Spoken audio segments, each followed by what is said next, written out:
Good morning, our guests. Good morning, Madam Secretary General and colleagues. I will invite our ICT to give us information regarding interpretation, how you can access interpretation before we begin.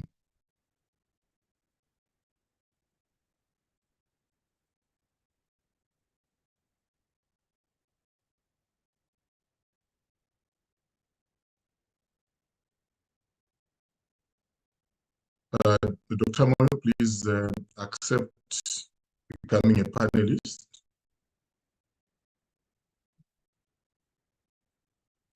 Ronald, are we ready to share information regarding interpretation services? Partager l'information par rapport à l'interprétation.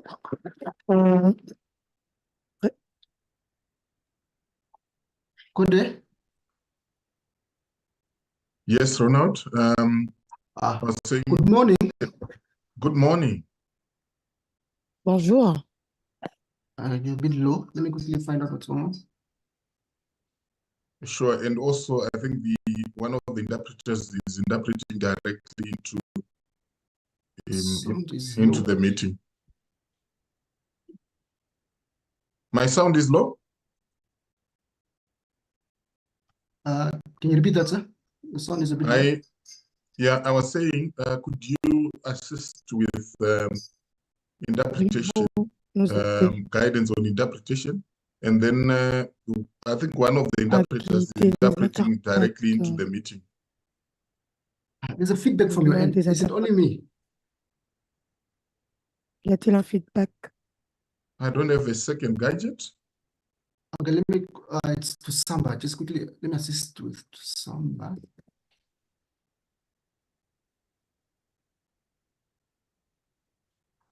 Okay, let's try again. Just want to test. Yes. Can you hear me, Ronald? I can hear you, sir. Yeah. So I was requesting, Ronald, if you could provide the guidance in terms of housekeeping issues regarding interpretation, so that we can commence. It's 10:04. Okay, thank you very much, sir. Good morning, ladies and gentlemen. My name is Ronald Venva. I'm the ICT officer for the SADC Parliamentary Forum. I just wish to kindly guide you to at the bottom of your screen, there's an icon called interpretation. Kindly click on that and choose your preferred form of language that you wish to interact with. Thank you very much, sir. Right. Any further housekeeping issues from your end, Ronald? Not at this juncture. We will be sharing an evaluation form at in the middle of the meeting that you will be kindly be asked to fill in and submit. That's the only other item that we have for the moment. Thank you. Thank you very much, Ronald. Much appreciated. I think it's 10:05, and we should start our meeting.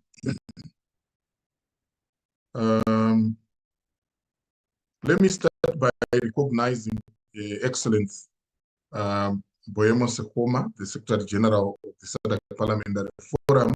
Also wish to recognize the chairperson of the Standing Committee on Democratization, Governance and Human Rights, Honorable Leonard Malwanda, and members of the DG-HR Committee. Dr. Moyo, the chairperson of the DG-HR Technical Working Group and the Executive Director for Center for Study of Violence and Reconciliation, and other members of the Technical Working Group.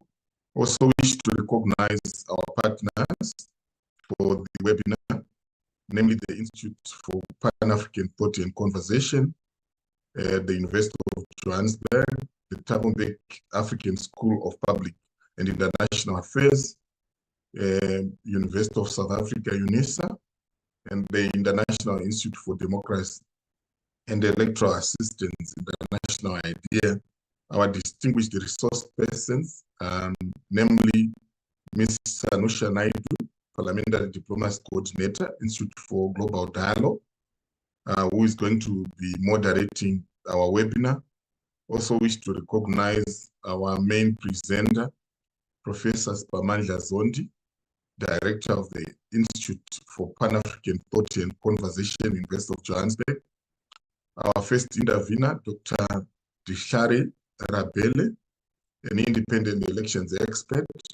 And our second intervener, Ras Advocate Sipo Mantula from the Thabo School of Public and International Affairs at the University of South Africa. I also wish to recognize representatives from the Independent Electoral Commission of South Africa, led by Dr. Victor Shale, as well as other election management bodies from the region under the auspices of the ECF SADC. I wish to recognize civil society and media representatives, citizens joining us from across the region and in the diaspora, distinguished participants, ladies and gentlemen. Good morning, good afternoon, good evening, depending on where you are. My name is Shaunen Kurasha. I'm the Program Manager for Democracy, Governance and Human Rights at the SADC Parliamentary Forum.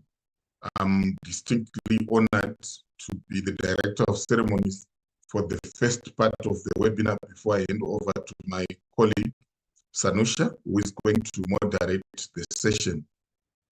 I'm delighted to welcome you all to the inaugural SADC Parliamentary Forum Regional Webinar Series on Democratic Governance in the SADC region. This is a platform for parliamentarians and stakeholders to engage as they examine, discuss, and engage exchange experiences on various regional issues of interest and concern from a parliamentary perspective. The timing of this webinar couldn't have been more appropriate when one considers that we are in the year 2024. The year has been dubbed the super election year because of the number of electoral activities that are taking place, not just in the region, not just on the continent, but even globally, with nearly half of the world's population going for polls this year in 64 countries. On the continent, we have 17 countries that have elections, and that entails over 180 million eligible voters that will participate. In the SADC region, we have 7 countries that have elections. Comoros, which held elections in January, South Africa and Madagascar, which had their elections on the same day, 29 May 2024. Then Botswana, Mozambique, Mauritius, and Namibia also have elections scheduled for this year. The webinar series is also being launched at a time when SADC PF's transformation is gathering momentum. I'm sure it's a matter that Madam SG may address now or during the question and answer session, with 11 of the 12 requisite member states having already ratified the agreement amending the SADC Treaty on the establishment of the SADC Parliamentary Forum following a decision of the summit to transform SADC PF. We also are launching this webinar series at a time when we are witnessing the rise of coalition governance in a multipolar context. And this obviously brings complex challenges and opportunities in terms of the flexibility, the adaptability, and that is required to accommodate the diverse interests and viewpoints. And the primary challenge is always the achievement of consensus amongst the actors who hold different world viewpoints. We also are launching the webinar when we are witnessing entrenched geopolitics globally, and the SADC region is not spared. including the competition for natural resources, in particular the transitional minerals, which the SADC region obviously hold in abundance. We also seeing REX having to navigate these complex pressures with a view to protect their interests, but also to address the traditional challenges, including unemployment, inequality, and poverty. We also have a context where the African election authorities have adopted the principles and guidelines for the use of digital and social media in elections in Africa. We know that social media has become a big factor in terms of not just elections, but democracy itself. And it's an honor that the IEC South Africa is in the meeting, because they led the process of the development of these principles, and it will be interesting to hear their experiences, because the launch happened this year. That means the elections in South Africa and Madagascar will be amongst the first elections to happen when these principles and guidelines were adopted. In summary, the regional webinar series has 4 pillars. The first pillar is knowledge sharing and capacity building. The second pillar is promotion of best practices. The third pillar is fostering dialogue and exchange, particularly riding on and leveraging on the convening power of Parliament, and also the fact that Parliament is an infrastructure of peace. And the fourth pillar is policy advocacy and recommendation. In the end, it is the value of the webinar series will come from its ability to generate policy recommendations and advocacy strategies for strengthening of democratic institutions and promoting the values that must characterize democracy across the SADC region. Turning to the inaugural webinar, where we're focusing on key issues and lessons from the 2024 South Africa general elections and compliance with the SADC model law. We all are aware of the context of the South African elections, in particular the outcome where for the first time since the end of apartheid, ANC has failed to secure an outright majority, resulting in a hung parliament. And obviously this outcome then necessitates coalition building to form government.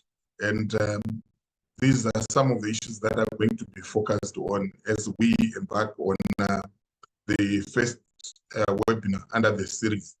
Specific to the South Africa, to the webinar today, we have we have 4 objectives, namely to facilitate in-depth engagement among electoral stakeholders in the SADC region on the 2024 South Africa elections as a case study, to understand the practical application of the SADC model law on elections, drawing lessons to promote best practices and encourage compliance with SADC principles and guidelines governing democratic elections across the region, share lessons and best practices that can be applied in future electoral processes,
much, Dr. Moyo, for the address. At this juncture, we move towards the next session, the next part of the webinar, where I am honored to present our distinguished panelists made up of eminent persons who are going to lead us as we discuss on the topic, key issues and lessons from the 2024 South Africa general elections and compliance with the SADC model law on elections. Our panelists, who are renowned leaders and experts in the fields of governance, electoral processes, and regional policy, bring a wealth of knowledge and experience to this important conversation. I'm sure their insights will help us to understand the complexities of the recent South Africa elections and assess issues related to the model law vis-a-vis the broader context that has been highlighted. Allow me, therefore, to introduce our panelists, beginning with the moderator, Ms. Sanusha Naidu. She's a foreign policy analyst. Currently, she's a senior research associate based at the Institute for Global Dialogue. Her research interests include democratization in Africa, Africa's political economy and development, Africa's relations with emerging powers from the South, South Africa foreign policy analysis, the role of Track 2 diplomacy in international relations. Ms. Naidu holds a master's in international relations from the University of Staffordshire, United Kingdom. She previously worked at the Center for Conflict Resolution based in Cape Town and managed the South Africa Foreign Policy Initiatives at the Open Society Foundations for South Africa. In the past several years, she has also managed programs that focused on Africa's international relations with China and emerging powers based at the farm from 2008 to 2010. She has extensive publications. She's also a regular media commentator on national and international issues for major news agencies. She's also a regular analyst on South Africa's domestic politics and electoral trends. The second panelist is our main presenter, Professor Zondi. Pamandla Zondi is the director of the Institute for Pan-African Thought and Conversation at the University of Johannesburg, where he teaches research methods for political research and analysis. His recently published book is NGOs, Africa and the World. We have an intervener, the first intervener, Dr. Dishare Rabele, who is a gender and governance expert with focus on women in elections and peace-building processes. She has more than 20 years experience in elections, in election observation, having worked with NDI and the Carter Center, AISA, and the AU, and having observed various elections on the continent. She was recently involved with AISA during the South Africa 2024 national and provincial elections, providing analysis of the elections. The expertise is in the participation of women in elections and peace processes. She has experience working on advancement of women in peace mediation and mediation processes, having studied and conducted a PhD research on women's inclusion in mediation in South Sudan. Last but by no means least, RAS advocate Sipho Mandula is an intellectual, as he elegantly loves to call himself. He's an intellectual laborer with UNISA. He's a Pan-African human rights defender, an analyst, and an election observer. We definitely have an impeccable panel that should help us to engage in a stimulating and informative way. And we look forward to a very engaging session. At this juncture, I have the honor of inviting our moderator, Sanush, to take over the floor. Over to you, Sanush. Thank you very much, Chairperson of the ceremonies. I'm really honored and privileged to be invited to moderate a very, very timely and, of course, pivotal discussion on the SADC electoral law, as well as the kinds of discussions that would see member states domesticating it. Firstly, let me also observe all protocol and send my greetings to everyone that has been mentioned, from the SADC Parliamentary Secretary to the members of the Parliamentary Forum, to other honorable members that are online as well as part of the discussion, and of course to all guests that are basically attending, including the institutes that are partners to this discussion today. Firstly, let me not become that moderator that says takes on a lot of the space and the time and trying to provide a kind of lecture of her own here. But let me just say a few opening remarks, and then I want to invite Professor Zondi to make the presentation for the discussion today. I think for us in South Africa, it has been a very pivotal moment in our democratic history in terms of where we find ourselves, democratically, electorally, but also in terms of the reconfiguration of some of our political dynamics, particularly in terms of where we are as well in the context of a viable opposition and the opposition dynamics that we see. I think the election in itself has really raised a number of key points that we need to consider in terms of how do we ventilate this in the context of where we are electorally in terms of our parliament. The fact of the matter is that there is no a single dominant party that actually has dominant control of the parliament, as previously we have seen.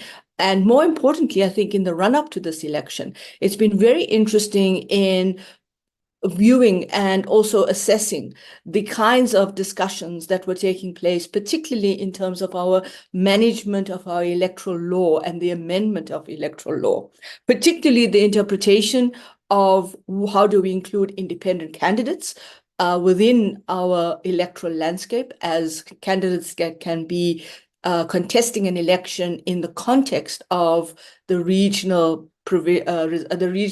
elections and the provincial elections. And I think the complexities of our electoral system as well has raised a number of pivotal issues that we need to discuss and take forward. And so what is fascinating about the current landscape where we find ourselves in waiting for a government of national unity to be announced, we do know that it is not necessarily only about the announcement of the government of national unity, but it's also watching very clearly and cohesively the fact that Parliament has been a very pivotal actor and strategic actor in this election. For many analysts, including myself, I think we were watching really what was going to happen in the contextualization as well as the composition of Parliament in terms of the seat allocations at in the National Assembly, which has 400 seats, of which 200 is reserved for the national elections, only for political parties to contest, and then of course 200 which included both parties as well as independent candidates. I think there are a few very important signal signs that have come out of this election for us in South Africa around our electoral system, our PR system, and the way that works in the proportional representation of parties, the number of parties that have contested in the elections, and the number of parties that actually have been able to win seats based on the formula that we use. So there are a number of technical issues, but also thematic and substantive issues that raise fascinating debates and questions around how do we move forward in terms of our electoral dynamics and the relationship between the citizen and the context of our electoral democracy and the social contract within that. So I think there's a number of questions that I would definitely see us having a discussion, and hopefully we'll be able to ventilate them as we move forward. But having said that, I'd like to invite Professor Zondi to make his presentation, and I'm sure that we're going to find some fascinating insights based on some of the key questions that have been provided in terms of the guiding questions for this webinar today around how do we interpret the electoral processes both before the election and post the election, and where we currently find ourselves, the dynamics of best practice. What does this mean for the type of coalition governance we're observing? What does it mean when we talk about a government of national unity and the dynamics of how that is constituted? What are some of the challenges and opportunities around electoral management as we speak? There are challenges that the Independent Electoral Commission is facing with regard to a court case that is they are currently engaged in on the election results and challenges around that, and the reforms and compliance, which I mentioned, but how do we see that going forward, particularly as we look at the forthcoming 2026 local government election, and the factors, particularly factors around what are the push and pull factors and the drivers that kind of underpin this election, and how did the mandate come about from the voters in terms of deciding that no single party will get a majority, and the recommendations around the observations, etc., by both the region as well as international observers in looking at this election and some of the key issues that came out, both in terms of the electoral management, the education question around civic participation, understanding the dynamics of this election in terms of the three ballots we had, and how that may have played a critical role as well in the context of the elections and the context of it being free, fair, and just. So let me invite Prof. Zondi to take the platform and provide us with his presentation. Thank you very much, moderator, and thank you very much to the Master of Ceremonies. Thank you I just want to greet the honorables that spoke before me. I know that we are a bit behind our program, so allow me to simply just go straight to my presentation. If the IT and the host could allow me to share my presentation so that it is easier for us to move. I want to preface my presentation with this statement. Almost every election now in this region and on the continent generally has become a referendum on democracy, the extent to which democracy is deepening or the democracy is not deepening. Can the host enable me to share? Yeah, and it is a referendum on whether we can deepen democracy or not deepen democracy. Secondly, that the referendum is also related to that. This referendum is also a referendum about whether our citizens are maturing to become fully sovereign citizens that are able to take decisions that can change society and sometimes cause dramatic change in the parliamentary system. I still do not have ability to, please someone make me a host, especially to a co-host, so that I can share my presentation. We are begging financially. Simple. Just make me a host. Very simple. And therefore, we are able to use public finance. Kindly try again. Into, as it were, fund all our. Thank you. I now have it. Sorry. Thank you so much. So I wanted to say that it is therefore a sort of a referendum on citizens and on parties and all of them. Let me also say that the South African election was marking the 30 years of post-apartheid, which is sometimes called freedom, sometimes called democracy. The two do not mean the same thing, but we use those words quite interchangeably. There was always quite an expectation that South Africa would lead by an example, and that as we moved to this election, knowing that this election was most likely going to lead to a hung parliament, it was expected that South Africa will kind of set an example for other countries in the region and on the continent on how coalitions are going to work on the African continent. So there was a lot of expectation taking place. And the elections, these elections, unlike the previous elections, took place under conditions where the governing party was pretty stable on the inside, not divided as it has been in previous elections, but where there's been intense competition between the governing party and other parties. Thirdly, there had been developed a very united position among parties other than the governing ANC party about that seek to suggest that the problem is the ANC and that they're all going to join together to bring it down so that it does not have power, at least bring it down below 50%. So there was that very concerted effort. There seemed to have been a concerted effort also by the funders generally, those who fund political parties in line with the Political Party Funding Act, to also achieve the same purpose, that there should be any dominant party anymore in South Africa, but there should be a form of coalition that will take it. And that's an important context. Let me just then proceed to say, how did it all work? The part of the significance of this election is the participation. The 300 parties that were likely to participate in the end, we had 70 parties that participated. That includes small parties, many small parties, and a lot of well-known parties. So there's huge participation, huge choice for voters. The second one is that the election took place under conditions where there had been consolidation in the political atmosphere, almost divided South Africa into two sectors, political system.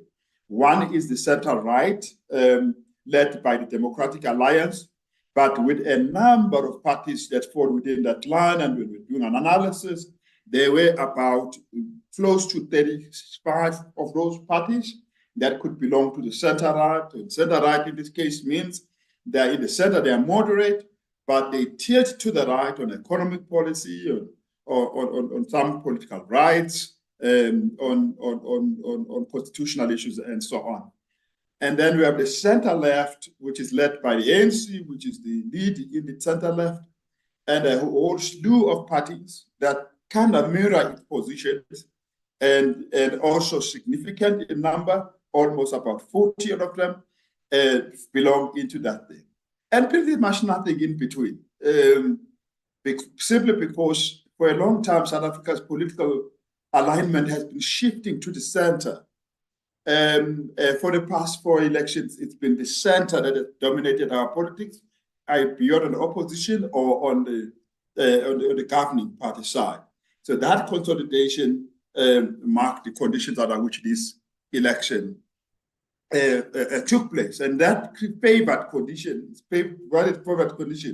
for a government coalition government, because there's very little real fundamental differences among parties on the right of the center or on the left of the center, and sometimes between them across the aisle. Makes it a lot easier, policy agenda and all that, for them to put together. We needed to not have what we could call extreme left. And pretty much we also no longer have extreme right political parties in South Africa. You have moderate parties. That is if you isolate a policy agenda from rhetoric. So we don't have in terms of policy agenda parties that are on the end of the extremes. Every party is in the moderate phase. Another part of the context is declines and rises. The ANC has been declining at the rate of about 3 to 5% almost every election now for quite a long time. And if it continued to decline at the level it was declining, it would have got 52%, 51% now. But this time it declined more significantly than before because it declined by 17%. The EFF also has started to reach a ceiling, and that could point it to a slight decline, but it has been kind of maintaining if you look at the last 3 elections. And there's been also a decline of unionization, a decline of mobilization of social forces that are progressive, that are for change. So union power has been diminishing for a time, partly because it's been dividing, but also because the main trade union movements have been also weakening. We have already long seen that the broader civil society mobilization has also been on a decline and compensated by the strong rise and maintenance of elite and litigious civil society formations, which is those that use the law, like freedom under law, and a few others. But mass-based civil society has been diminishing in power because the institutions that they've depended on have been weakening. And those that have maintained, such as the Homeless People's Movement, Abasa Alibasem Jondo and others, have sought to grow under very difficult conditions and all of that. In that same context, there have been rises that you can see even ahead of this election. Rise of smaller parties has been growing in a significant way. Buoyed by experiences they've been getting at local government level and be able to win quite a lot, to use power, checkmate other parties. There have been a great rise of smaller parties. But in the run-up to election, there have been more rise of smaller parties on the center right than on the center left. That signals something that right is growing in terms of the number of parties along that line. We had the Busa party, we had the Rise in Mzansi, we had Hope for South Africa that did quite well, and a few others that could be classified along those lines. So there's something happening there. But there's been also almost rejuvenation of critical social movements, not to the extent one would expect, but it is important. Party funding dynamics after the modification of the act, we're seeing consolidation as well. And the rise of small parties is linked to the party funding dynamics. There's a very few actual big funders of political parties. A few of them fund parties across the aisle.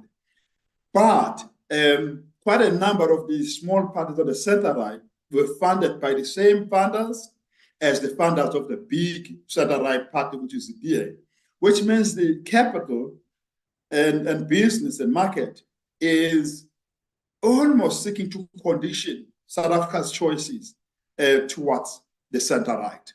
But we'll have to watch that very carefully. The rise of the another faction of the ANC outside the ANC is an interesting story to tell. In 1997, 1998, the ANC had its first faction that led to a first breakaway party called the United Democratic Movement. It borrowed from the ANC and everything, in regalia, in talk and stuff, and it continues to exist to this point.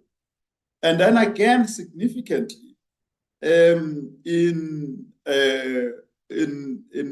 2008, 2009, there was a birth of another one called Congress of the People, COPE Party. Again, mirroring the ANC, existing as an ANC faction outside the ANC. Again, in 2014, with EFF, another ANC faction born on it. It is now repeated again. And this time, we have what is called Umkhonto weSizwe Party, or MKP, led by the former president of the ANC, which has also been born as a faction of the ANC, but outside the ANC.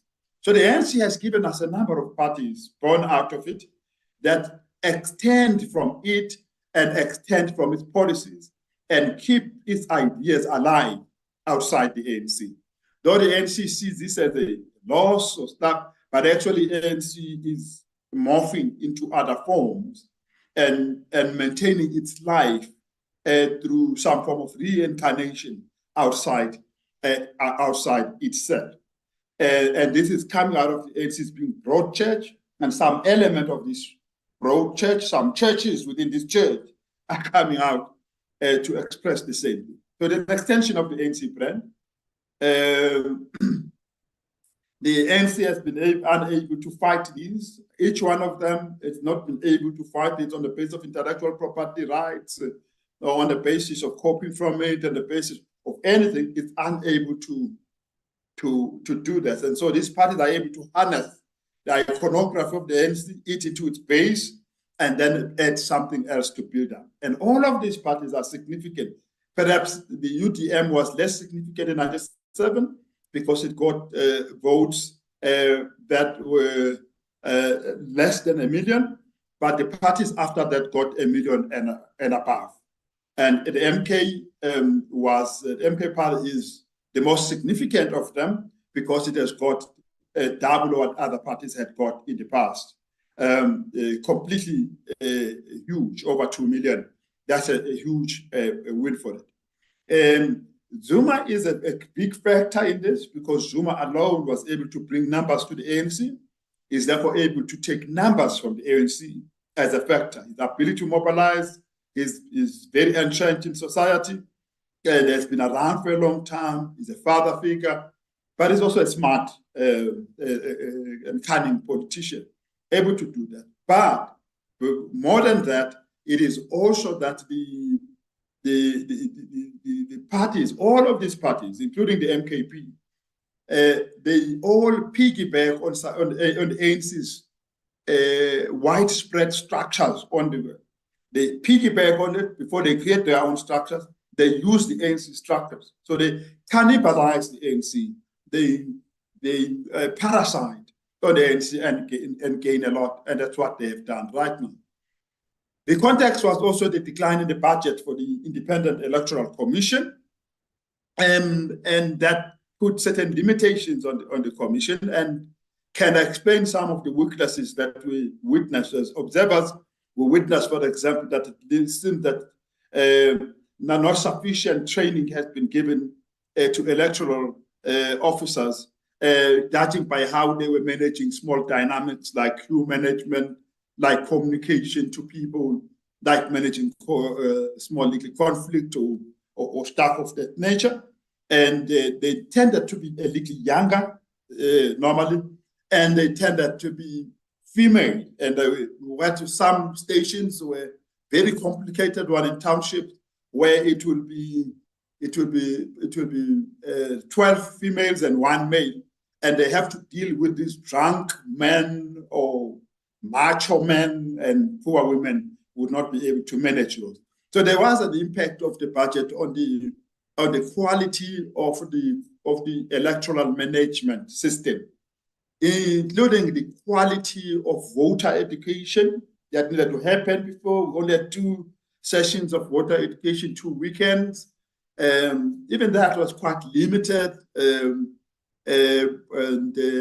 yet this was going to be a complicated election with 3 ballots. Yeah, we could see that not enough had been spent, not enough energy had been put into educating the public and into training the staff.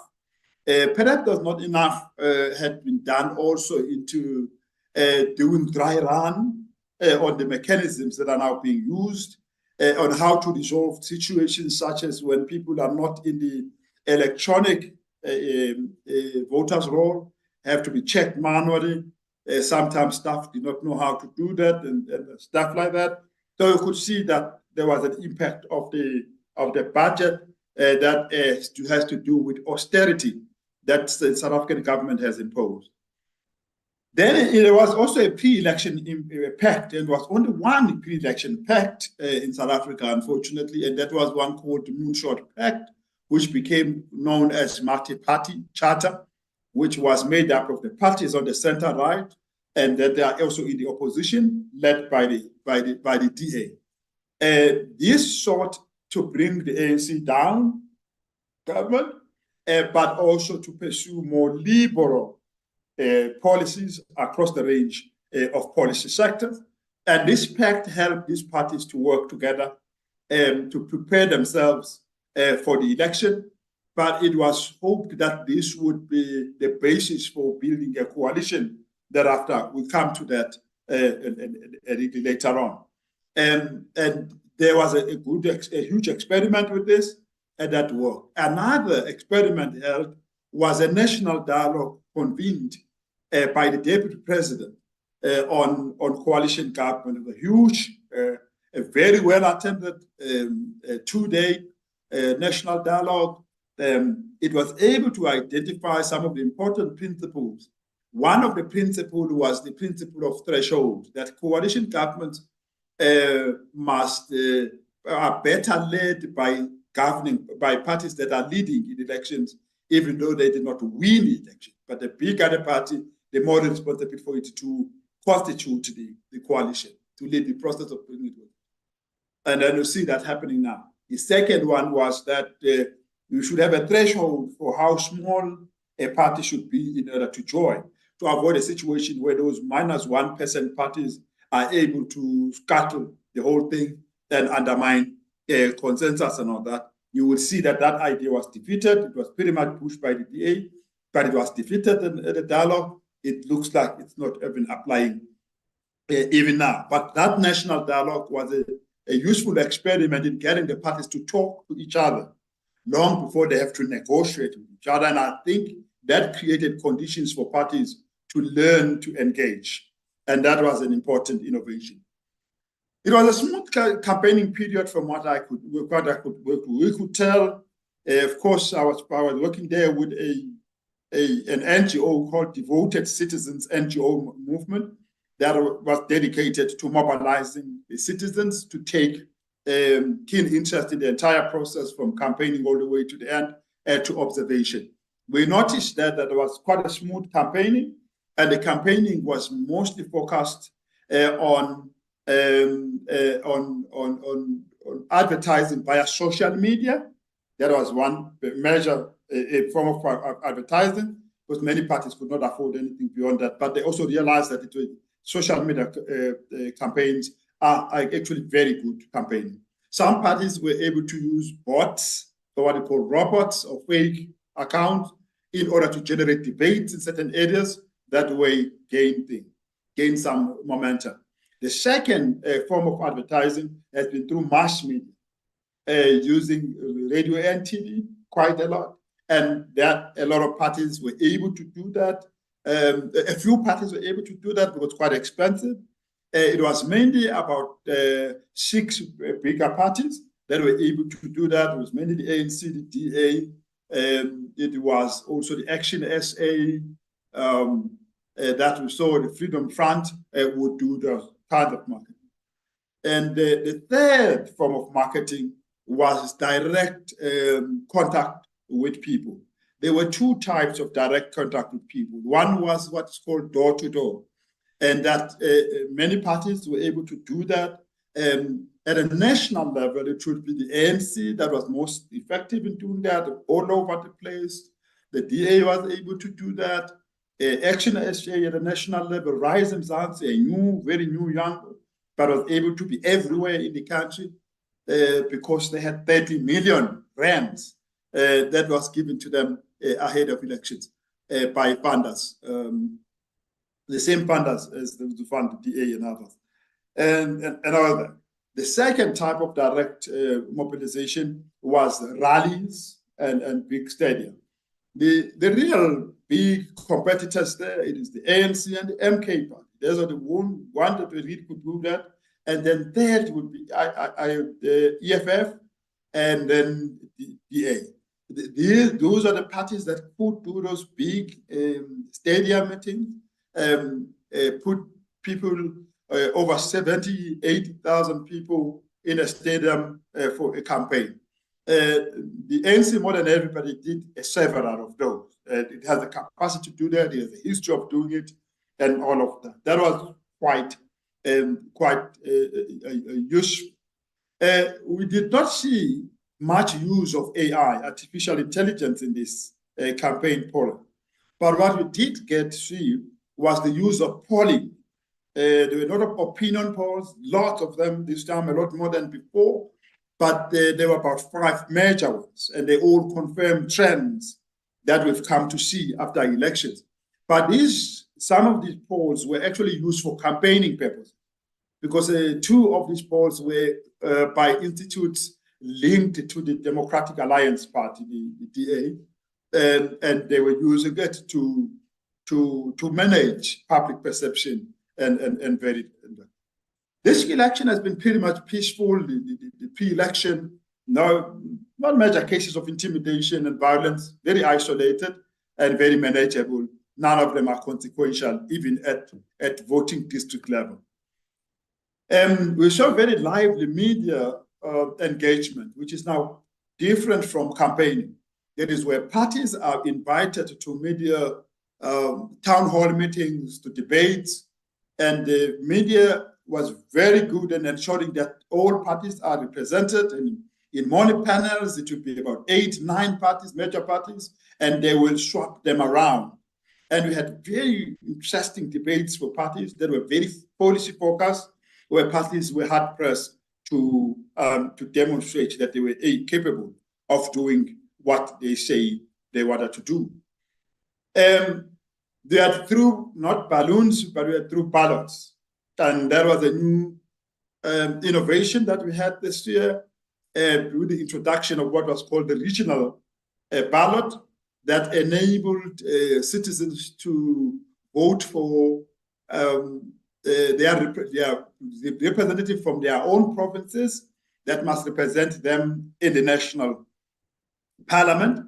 And secondly, to allow them to also vote for independent individuals who are running for elections. Very few of them will come to that. And then the provincial ballot is what we've always had, where we're electing a representative in provincial legislature across 9 provinces. But because of this dynamic, we needed a lot of education for voters to understand what was happening. We found that not enough had been done. Of course, just 2 weekends of very superficial voter education could not have been enough.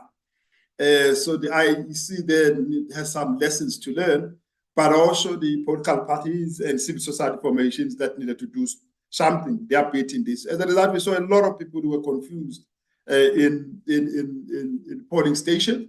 We heard a lot of people who might have not reflected their will properly because they misunderstood the 3 ballots. 30 political parties in, and I could only count 4 independents. One from Western Cape, Zaki Ahmad, who's a very famous activist and AIDS activist and social justice activist, very prominent, the one who challenged President Beki the most over his positions on HIV/AIDS. He ran, but got very little votes. Though it's very popular, though was able to get a lot of signatures that were needed in order to sign up, but he did not get the votes, even equivalent to the signatures that he got. But that is the case also with many other parties that all needed to have 100,000 signatures, but failed to only get 2,000 votes. Then you wonder, who are these signatories? All these people who simply say, I will sign for you to give you a chance, but we don't have confidence enough to vote you into power. The other 3 independent candidates came from one province, actually Limpopo, very interesting individuals. Smooth election day, but long queues. That led to many thinking that perhaps the turnout this time is longer. But it turns out that the long queues were long, partly because of the efficiencies on the part of the IEC. It is how efficiently they were managing the process at the IEC, because in the end, they actually found that the voter turnout had actually declined, though there were queues all over.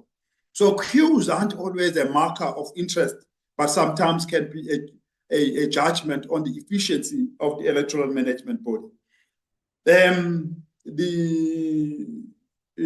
In a number of cases where we as observers would go and even advise is that you would have a queue that you can look and say it's about 800 people, but they're all in one queue, when you can actually split the queue into 3 queues, get divided by ranges of surnames and stuff like that.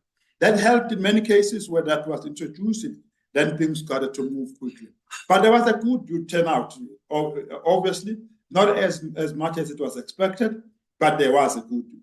There were some issues with the voter management devices, especially in the early days, in the early part of the day, but they then picked up and could work. In some cases, it was just the electoral officers not testing things in the morning, early morning, before people turn out. But in the end, it all worked very well. These voter management devices have been very, very helpful in terms of generating data and protecting the process. 17% decline in the ANC power, it's massive. In many cases, it's called a catastrophe. It should lead to a resignation of a government or the president of staff. This time it did not, and it was a catastrophic result for the ANC.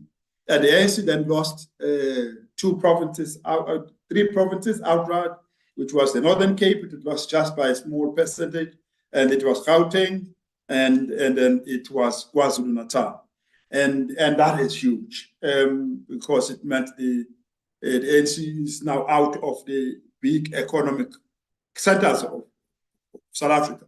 That's what it was meant. It was going to mean, which is why it had to respond the way it had to respond in the coalitions.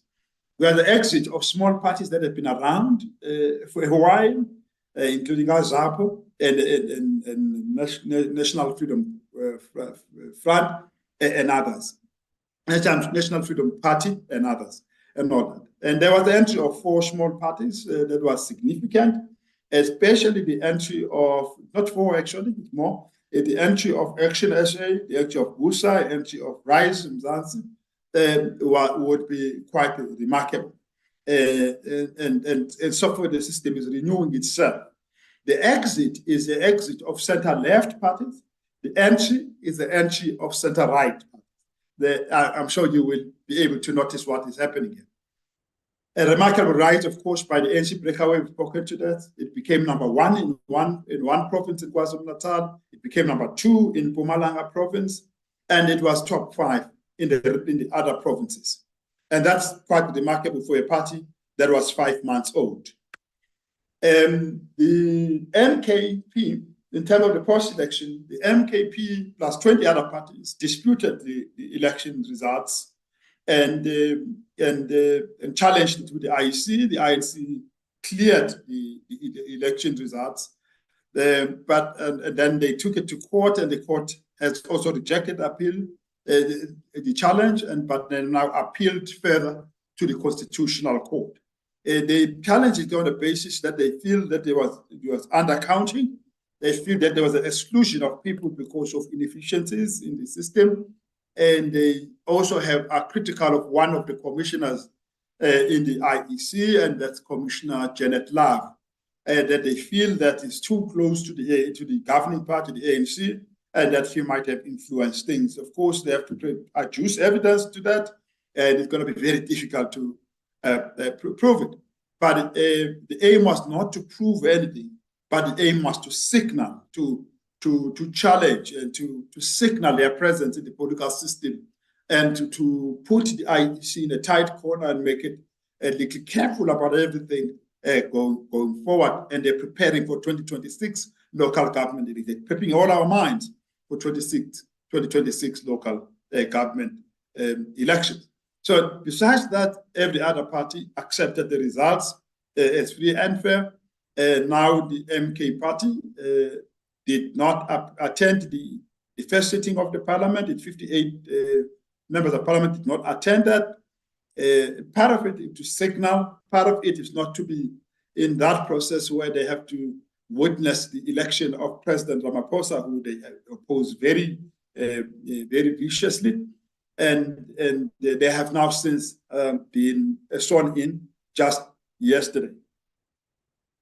And then the results have produced for us hung parliament and hung legislatures in 3 provinces, sorry, not 2, in KwaZulu-Natal, Gauteng, and in Northern Cape. That has led to coalition negotiations. The coalition negotiations idea quickly crystallized to only one option, and that option is a grand coalition which the ANC and DA call GNU, which is Government of National Unity. The grand coalition and all of that, signed by the ANC and DA, the original what's called statement of intent, which is really a framework document, which is to describe how they will, what will frame the discussions towards the formation of this government, and that is now become the single route. You either in it or outside it. That's why we've gone. The GNU agreement is very big on the vision of a united South Africa in line with the Constitution, peace and prosperous country, subject to rule of law, run according to democratic norms and governance, and it's also big on principles. Principle of justice, of inclusivity, and principles of consultation, and all of that, almost written like a constitution. And it's also big on procedures. And there's a lot in there, but two procedures I would like to highlight is the procedure regarding decision-making. How will decisions be made in this thing? Be made through consultation at every level on any major decisions regarding the making of the government, the management of the government. The second one relates to deadlock breaking mechanism. What are the mechanism when the parties do not agree? It is there where you have the principle of sufficient consensus and a principle of full consensus. We'll come back to that. So the framework agreement is signed by 3 parties initially. 2 parties are part of the Moonshot Pact before elections, the DA and the IFP. And the other party, which now leads this, is the ANC. So the ANC is outnumbered at the beginning of the agreement. The framework agreement would begin to register its success when it guides the election of a ANC president as the country president, the ANC NEC member as a Speaker of Parliament, the ANC NEC member as the chairperson of the second House of Parliament, what we call the NCOP, and then the deputies for the Speaker and for the chairperson of House to come from the DA. If you look at it, the elections would revolve around 273, 283. That's the votes that those who support the GNU would get, because it would just be them, but it would be plus others. Because if I were to give you the numbers, at the time, the members of the GNU and those who take their interest in GNU would give you 196 votes, but they would get a lot more than that because other parties decided they're fine with this candidate, other fine with this candidate without joining the GNU. So that's why we get very good results. It would, over time, be joined by 7 other parties, so that by 24 June, which is 2 days ago, it has now 7 parties, 10 parties that represent 70% of the national vote. So it is significant. It's very, very good for them. But look at the ideological makeup of this, because that tells us how it's going to manage itself, what might be challenges going forward. Yeah, what I discovered, center-right parties, clearly there, the DA, the IFP, and Freedom Front, plus who are members of the Moonshot, all 3 of them, plus the Rise Mzansi, which is descends close to that. Though Rise Mzansi may be a little closer to the center than the rest of the other parties, they are to the center line than the other parties, but broadly are in the same category. Then you have the center-right parties, led by the ANC,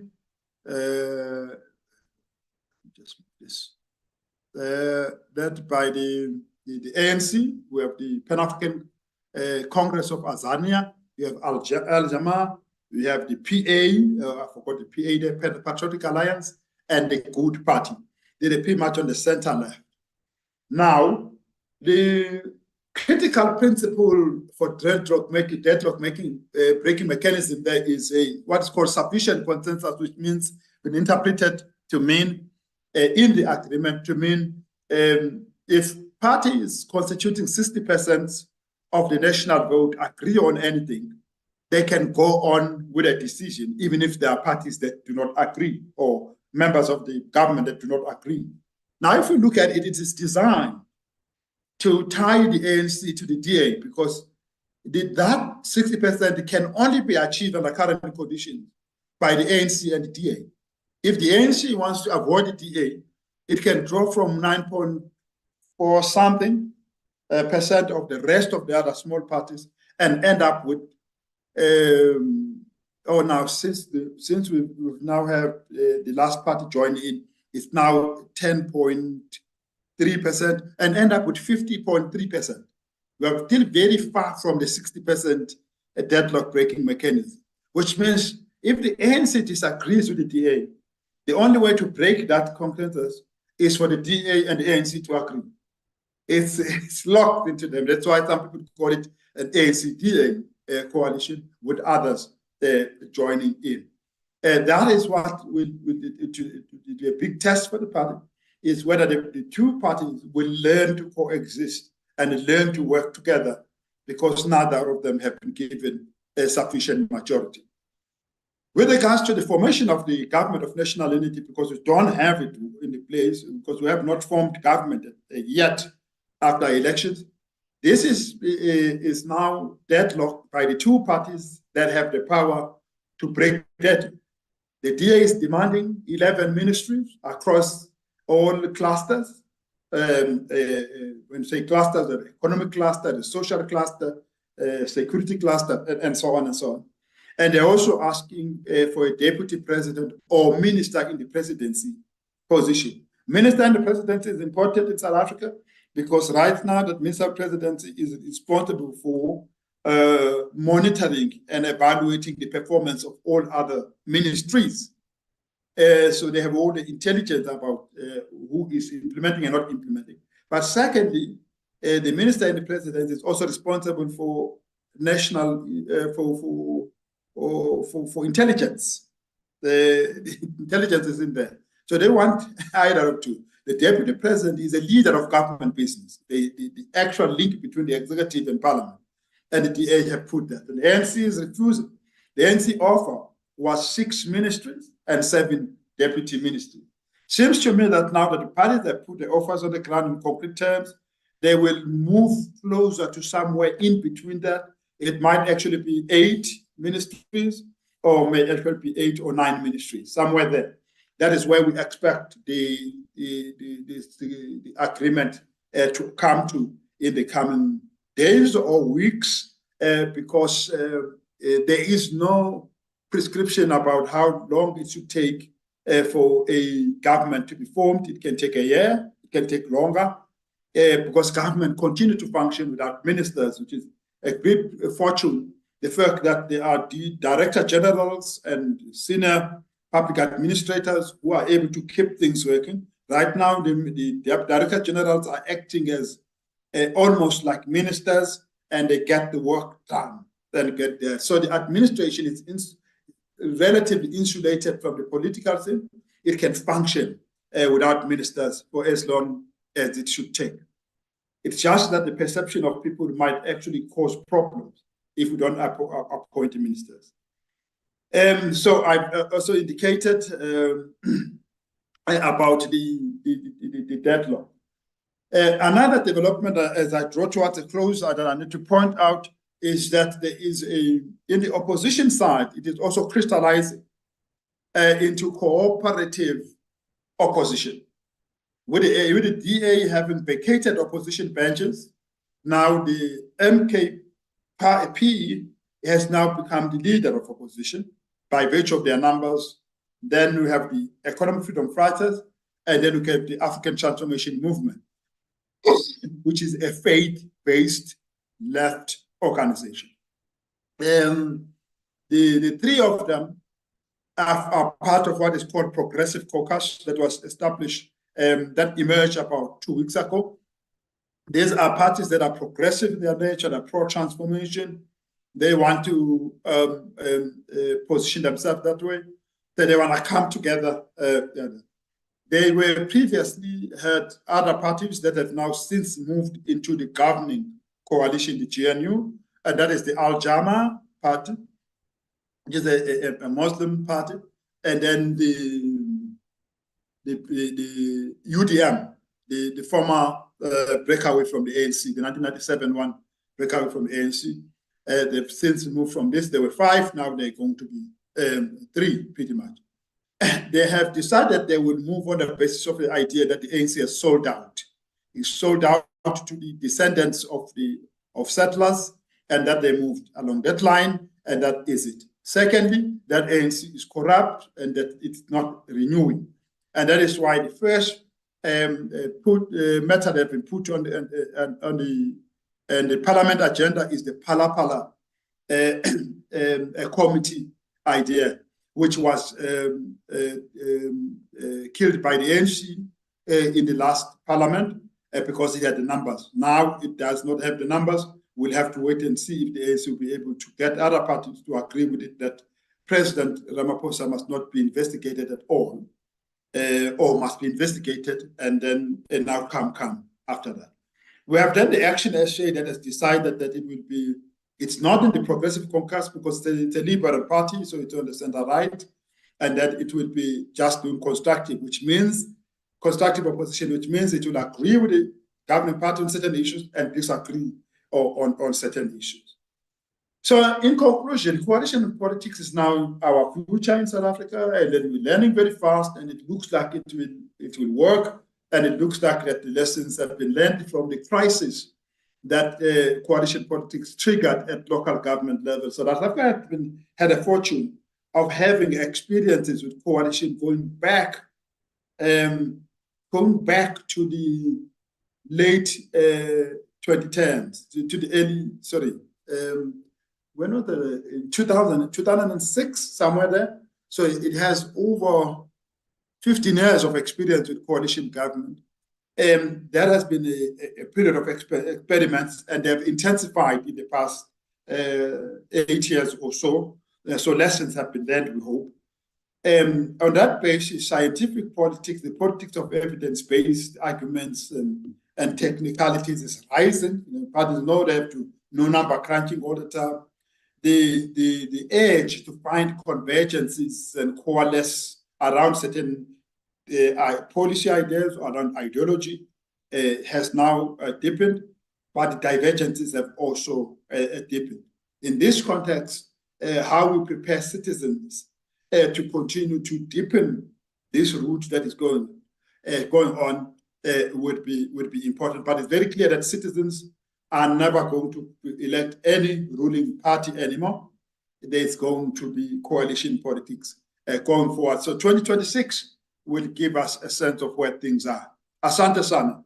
Thank you, and apologies for being very long. Thank you very much, Prof. Zondi. And as usual, wonderful explanation, wonderful insights on the architecture, the ecosystem of where we are right now with our body politic and our electoral landscape. And I think you've raised a number of points, and we're already seeing Q&A starting. So we'll come to that as soon as we've had the other 2 interventions. So I don't want to waste any more time. I want to go now to Dr. Rabele. I hope I'm pronouncing it right, and offer you to make your first intervention, Dr. Rabele.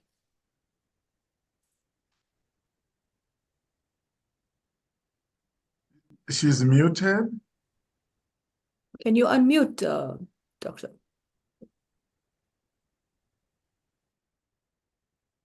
Host, unmute me. You are unmuted. Am I audible? Yes, you are. Please go ahead. Okay, thank you. Thank you. Thanks very much, moderator, Prof. Zondi, for this very interesting presentation. The Director of Ceremonies, the SADC PF Secretary General, and the DGHR Chairperson. Ladies and gentlemen, may I just follow the protocol and greet you all this midday. As an intervener, my contributions would be purely from a practitioner's point of view, and having been directly involved in these elections pre and during and post. So just picking up firstly from the points that Prof. Zondi made, there were three legislative reforms that were very, very interesting. Firstly, the introduction of independent candidates, whether that was effective or not, whether the timing for their introduction was really helping the electoral playing field or not. I think that is something we can just look into as we engage.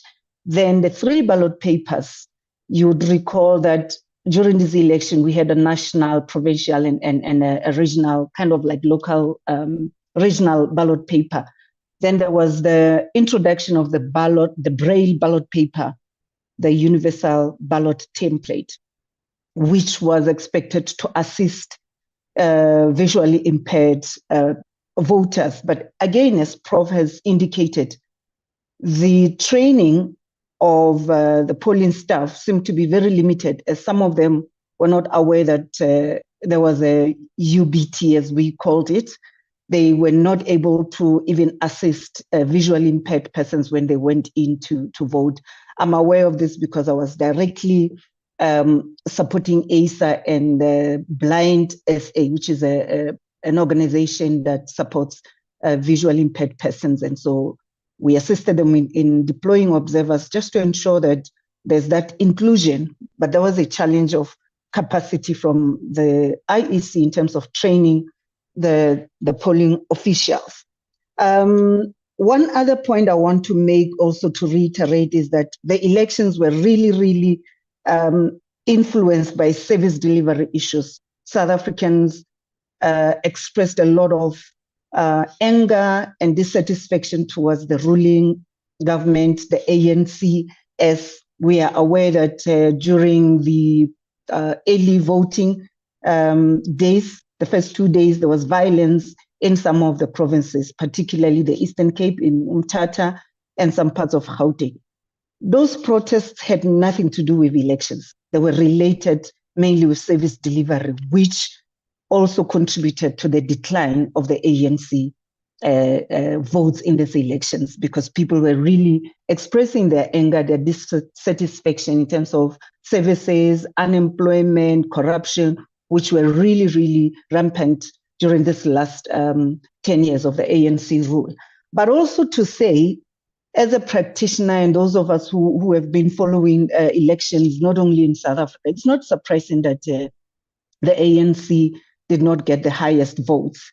The history of the liberation movements indicates that where the election management body is really fair, is not biased towards a ruling party, 30 years or so, the liberation movement tent political party will start to die, what we call a slow natural death. And what happened to the ANC is exactly that. Prof mentioned, we know from the ANC, there was the emergence of COPE, and then EFF, and then MK, plus other small parties that would take bits and pieces of votes from the ANC here and there. So this was expected, that the ANC was not going to be that very popular, given the service delivery issues I mentioned, but the impact of MK on the ANC is something that was really, really a hit, and that made elections very, very interesting. What I need to highlight on that is that we must commend the IEC for ensuring that it's not being abused or being biased towards the ANC. We have seen in many countries where the ruling party will do everything it can not to accept the election outcome. So that is one area where we must really say, despite the challenges that we have seen with the voter verification machines, the limited budget, poor training of polling staff, limited voter education, the points that I agree with, as Prof mentioned, the IEC tried to maintain its credibility by not compromising the process in allocating ANC, the votes that were not due to the ANC. And we know from many countries in the region that if this was in another country, it would be chaotic. And that is why we have a relatively calm post-election environment. Again, I would want to mention the election court. There were many cases, particularly between IEC, MK, and the ANC that the electoral court had to deal with. That also goes to show the independence of the judiciary. And these are some of the issues that Mayor Sokhoma will need to appreciate and say, what lessons can other election management bodies and the judiciaries in other countries learn around their conduct on elections? But just to also say some of the key issues that I observed, my apologies, I have a bit of a flu. The political parties that were mentioned by Prof. I'm glad Prof mentioned all the key political parties. There's no mention of women-led political parties. And of course, this is where I come in strongly. In the 30 years, we hardly see increasing numbers of active and powerful women-led political parties. We have now good party led by Auntie Patricia de Lille. I think it's the only party in parliament now. There's some issues that we really need to address, not only in South Africa and in the region around participation of women in parliament or in elections. Firstly, looking at the challenges that women-led political parties are experiencing and what is it that can be done particularly. Secondly, all the political parties, the key political parties that Prof mentioned, none of the parties has a woman leader or a woman running mate. So we are sitting in a situation where 30 years later, we're likely not going to have a woman deputy president.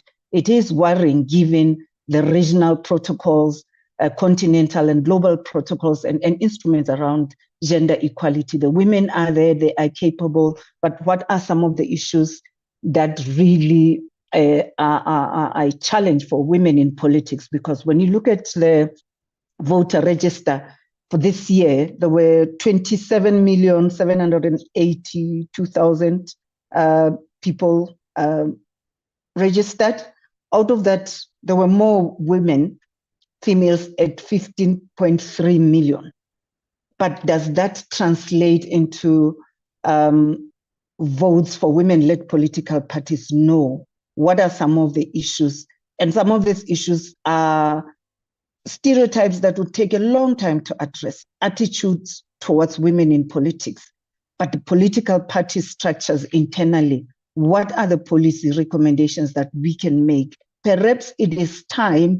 As I make my interventions, I will also be giving some of the policy interventions or issues that could be recommendations for legislative reforms. Perhaps it is time that the IEC and the legislature make it mandatory for all political parties to adopt a zebra model of the PR system. Yes, the PR system is inclusive, but what we are seeing on the list, the party list, you'd have 1, 2, 3, 4, up to number 10 on the list as men, and maybe 20th candidate would be a woman. So that means if the party has only 4 seats, no women involved or women included. So I think one key recommendation from this election is that the IEC and the legislature should have an electoral law that supports the, in fact, that the zebra model should be binding to all political parties, such that when a political party submits the list, it can only pass if it is an inclusive and really has a zebra model, which would ensure inclusive and equal representation of women. We are also seeing a decline in the number of women MPs this year, although I don't have the statistics now because of the delays with the MK signing in, being sworn in. So one has been struggling to keep track of the numbers as the MPs were sworn in. But what we are getting is that all political parties, they have fewer women than they did before. What does that mean for us as a country and as a region towards inclusion? The question of independent candidates I think although we thought it was really an open space and inclusive process, I don't think they even featured much. The elections were highly contested. The resources available could have been a hindrance for their participation, but there were so many political parties sharing the space. We also noted that the IEC, some of the challenges included limitation in terms of data on people with disabilities, particularly visually impaired persons. When you look at the information on the IEC website, the data on voter registration, it just says females and males.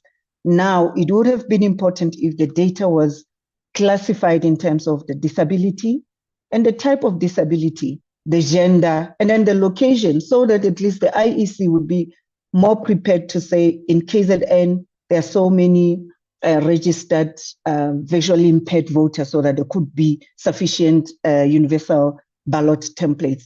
And that is a huge part of the population that has been excluded and marginalized in this election.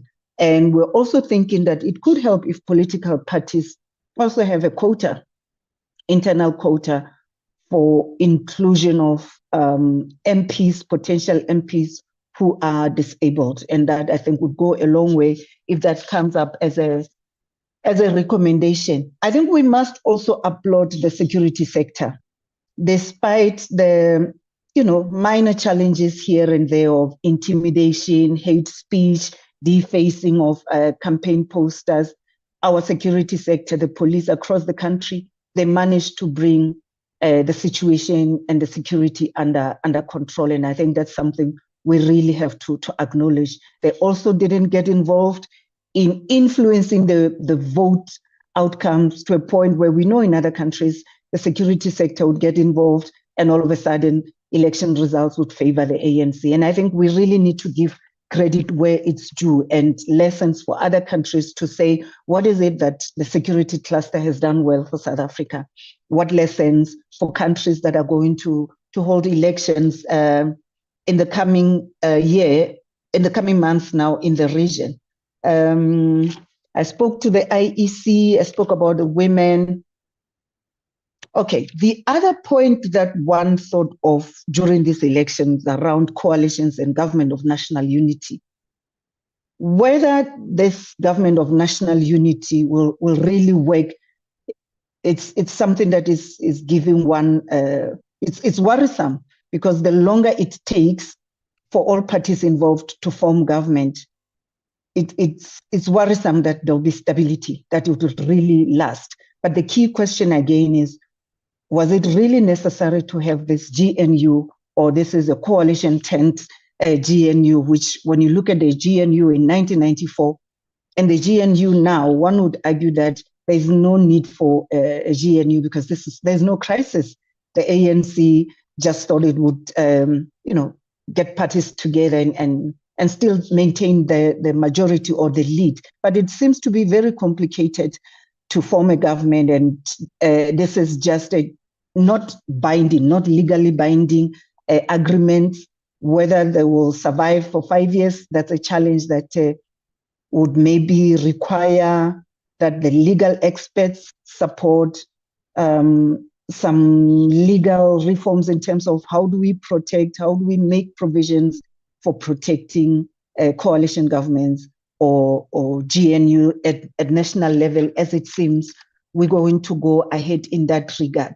For the region, it seems more and more likely that we are moving towards coalition governments and a mixed member proportion. So firstly, maybe it would be helpful if South Africa could consider adopting a mixed member proportion, because it also includes an aspect of constituency rather than relying on political or party lists, which have a good side to read, because PR allows for inclusive parliament.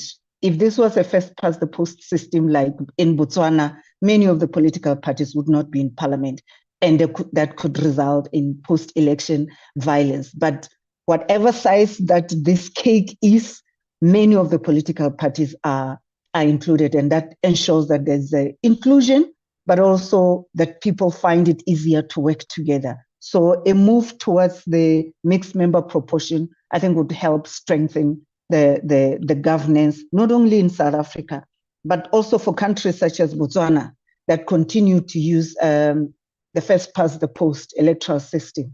I would really encourage that we need to have conversations around abandoning the first past the post electoral system where the winner takes it all, because it really doesn't create an inclusive government across the country. And most importantly, in my area of work, where you have the winner takes it all electoral system, there's hardly any women in parliament or in the legislature, given some of the challenges. And just to say, I'm currently reading a book. It's called Madam Speaker Said, by the first woman speaker of Botswana, Dr. Margaret Nasha, who explains all the challenges. This was in 2014. She speaks about the challenges of women in politics. And the issues she raises are still alive now. The experiences are still the same. So I think we need to be really intentional on how we address some of these challenges. Lastly, Prof mentioned funding for the IEC. Yes, we also realized that the funding was tight, hence why civic voter education was limited. So it would be helpful that in the coming elections, IEC gets sufficient budget and works with civil society organizations across the different communities to have civil society helping in conducting voter education, which should not be a once-off event.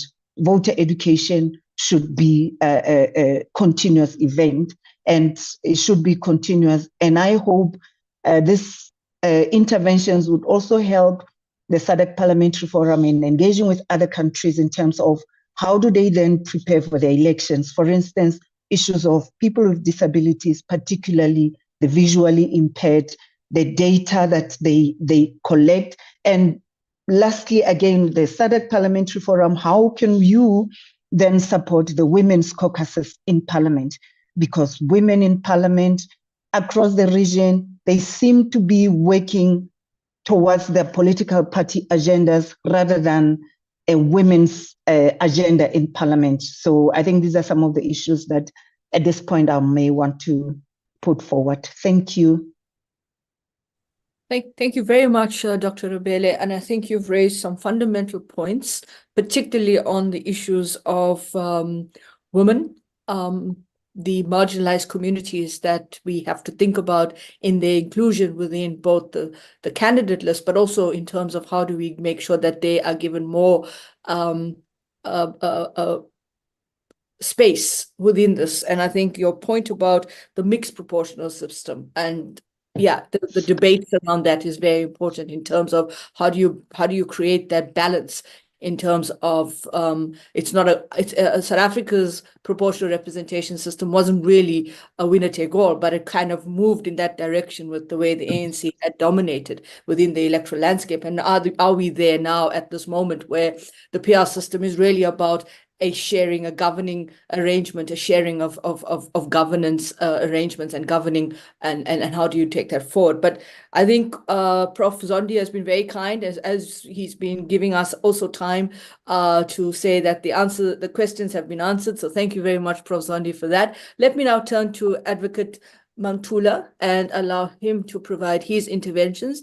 And thereafter, we'll have another intervention from the IEC, the South African Independent Electoral Commission, on principles as well. Advocate? Thank you very much, Sanusha, and greetings to all the members of the SADC Parliamentary Forum and my fellow panelists.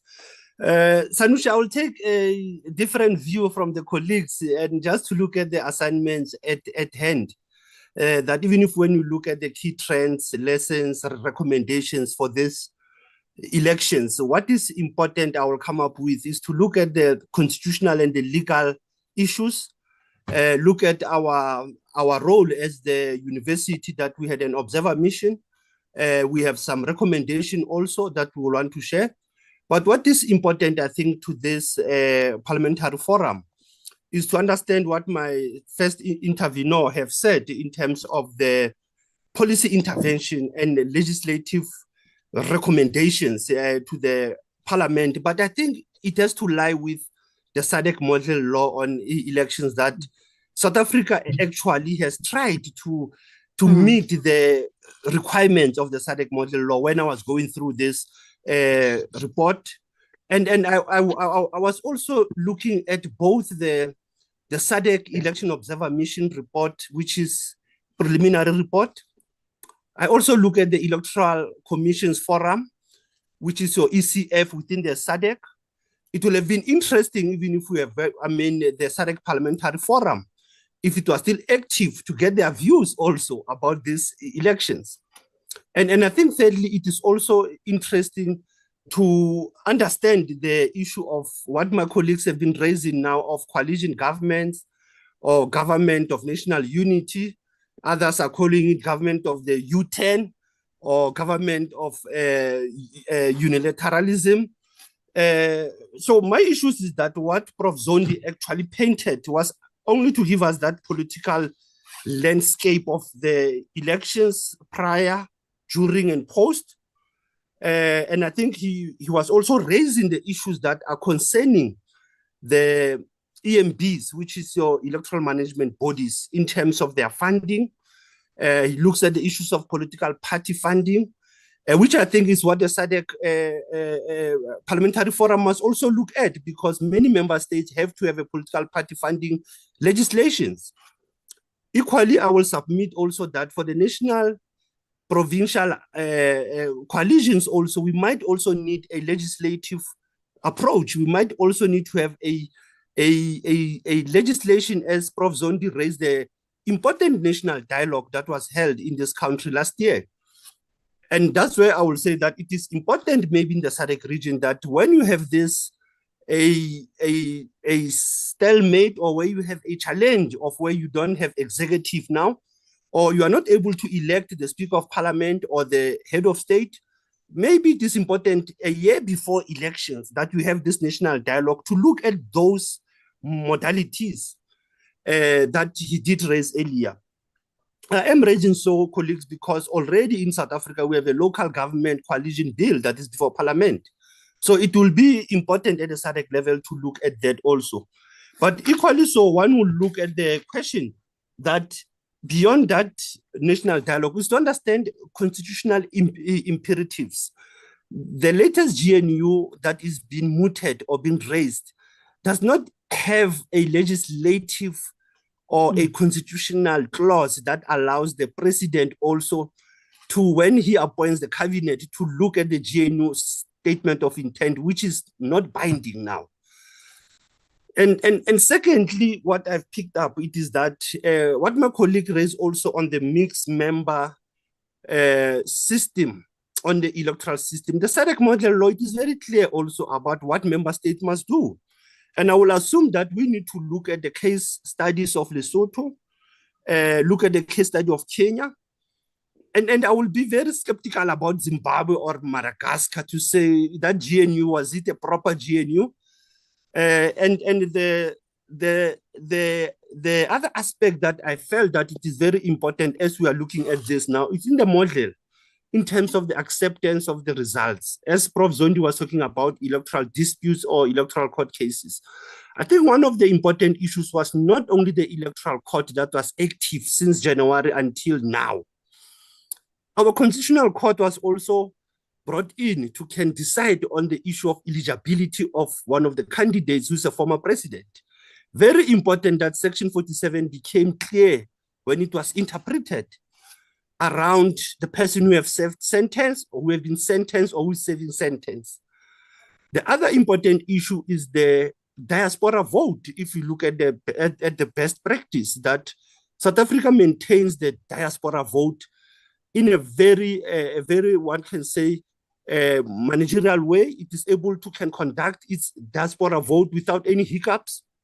And that is a best practice that we could look at. The issue that also we are allowing also what we call the independent candidates for the first time. I might agree with the colleague that maybe the timing But remember that it was a 2016 judgment that came out that also was a test for us to have what we call the independent candidates contesting at the national and provincial level. We know the trend, they've been contesting at the local government level, but for them to contest at the national level was also a test for our electoral system. The issue that Prof. Zondi raised on the media, I think we have also followed the SADC model law on elections, the access and equal coverage of the media. I think the only hiccup that we got was the issue around interpretation of when do you play an interview of a controversial candidate prior to the elections in one of the private TV stations that I think members are aware of ENCA and also of the SADC in terms of coverage. Those are the issues that we have to be very careful on. How do we deal with the media regulation? The aspect of the code of conduct, I think also South Africa has managed, and we have mastered the issue that prior to the elections, there is a signing of the code of conduct by all political parties. And that's how it is very important that South Africa is managing that, because it is having what I call the electoral dispute resolution mechanism, that of the code of conduct, that of the multi-party liaison committees that are able to be an early warning system to any dispute that might arise. I'm not sure how effective was that political liaison committee was, because they were the ones also on the eve of the announcement of the elections, they were raising issues also about the electoral tallying, collation of election results. So it is important to also understand the role of the multi-party liaison committees. The role of the electoral court, like I've said, it's very important that South Africa has managed.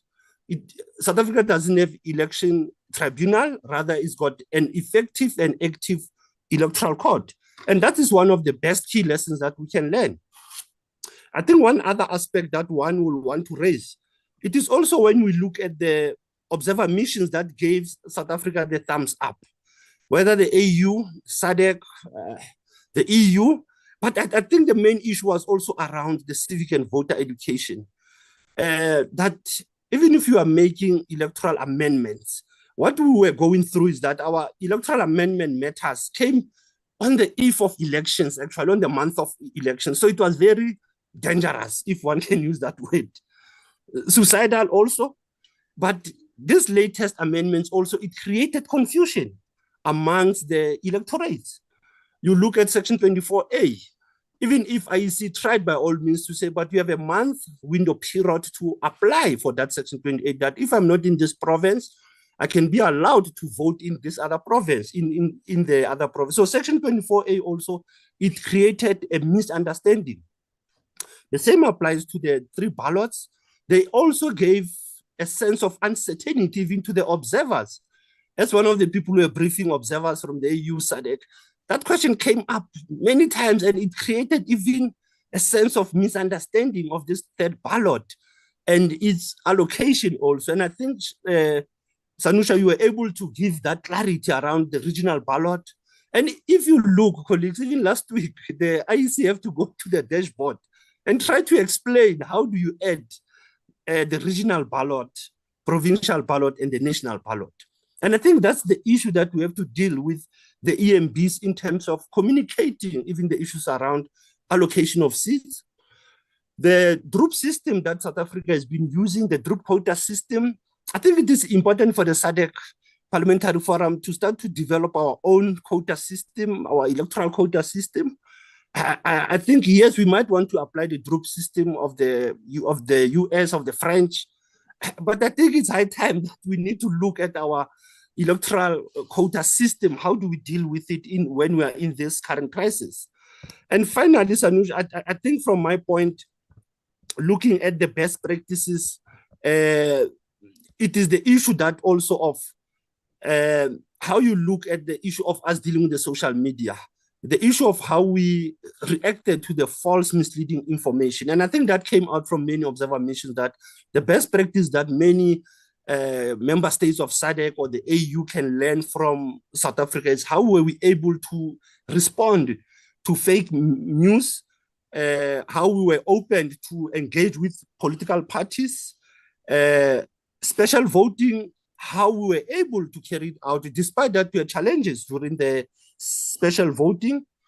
The best practice also how we managed to work with our Ministry of International Relations when we were conducting the voter education. And I think those are the good best practices that we can look into. I think one of the challenges we had is around security. And it is important that when you look at the securing the ballot and then providing security to the voters, to the candidates, it's very important that we need to understand that security also is also the role of the law enforcement, that they need to be impartial and they need to be present at all times. The role of observer missions, I think we have also mastered that one by inviting many observer missions, including domestic, what we call citizen, and international observers. So our best practice is that we have never managed to observe our own elections, but we have always invited the international observers to come and be the, what we will say, an assessor, a reviewer on looking at our election process. So if one looks at that, I think we have managed in that level. The issue that finally, Sanush, that I will say, it is the one that I'm saying of the hung parliament that colleagues were saying earlier, that I don't think we are sitting with the hung parliament now. We are sitting with the hung executive now, that it is just a matter of understanding that constitutionally in South Africa, 1993, we had an Article 88 that allowed for the government of national unity and allocation of cabinet posts. But then final constitution of 1996 doesn't have that clause that allows that. Even if we have to do constitutional amendment, that should be done in the 7th administration, not in the incoming 7th administration, which is also caught up on this issue around the coalition cabinet. So I think it is important for the SADC parliamentary forums to be at ease, but I know that for them, it is important that as members of parliament, they will want to have an accounting officer who also becomes the DG, also become the minister. So the members of parliament might be feeling that they are not engaged, they are not active for a month or two now, if you might have a delay. But I don't think in South Africa we'll have this delay like other European countries that have been used by some of the analysts or some of the social media links that have been going on. I think Africa and South Africa have a unique experience of how to deal with the core governing aspects. And I think the issue of the model of law and elections, it is important that beyond this webinar, we need to engage the member states on understanding how to comply, how to align, how to domesticate, so that we don't find ourselves raising the same issues like of civic voter education, access to media, allegations of bias by electoral management bodies, like your commissioners. We need to find out also our electoral dispute resolution mechanism, that it is effective, it is able to bite where it is necessary. The code of conduct, political parties are able to can comply with the code of conduct and don't go outside it and cause what we called a hate speech, or because we had also the cybercrime law that was also in a place, meaning we had all the legislation towards these elections. I think on that note, Sanush, I will pause there because I know I wanted to give the UNISA observation quickly, just to say that one thing that we have experienced that Dr.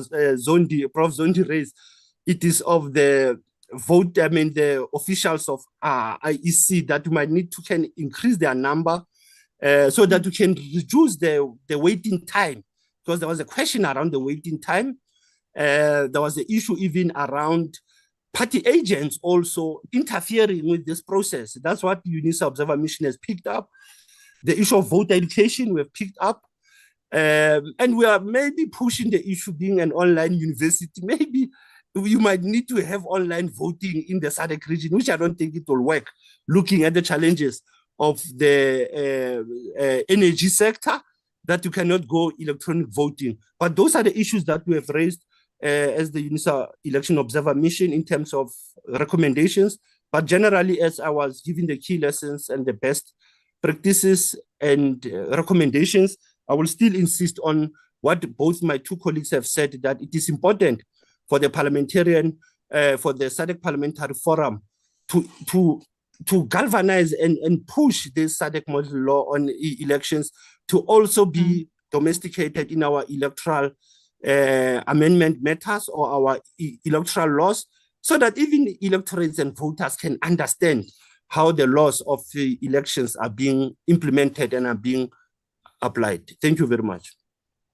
Thank you very much, Advocate Mantula. I think you've really put a key point out here around the interpretation of the statutes that govern our electoral frameworks within South Africa, and of course how that is applied in the context of all of the preparations, the implementation, and of course the architecture around the running of the election by the IEC, but also the kind of public knowledge and the kind of public education and civic participation that we need. I really like the point you made about the synergy between the frameworks and the interpretation of the Constitution in the different sections. I mean, that was really one of those key points that we have to think about in terms of how do we actually how the IEC vets candidates on the lists, because I think that was one of the key issues that took us right to the tipping point of our election in terms of where we were in the context of candidates who could actually be on the candidate list to be in parliament, or they had to be basically there was a court case, and you mentioned that very well in terms of the electoral court, but it's also the kind of interpretation between the various streams of the judiciary, which is important. Let me now hand over to Dr. Shale, who is from the IEC, and they're going to talk about the principles and guidelines for the use of digital media and social media, because I think in our election as well, there was a lot of information that was circulating within the social media platforms that needed to be authenticated and also needed to be verified based on what was fact and what was fiction. So let me hand over to our colleague from the IEC.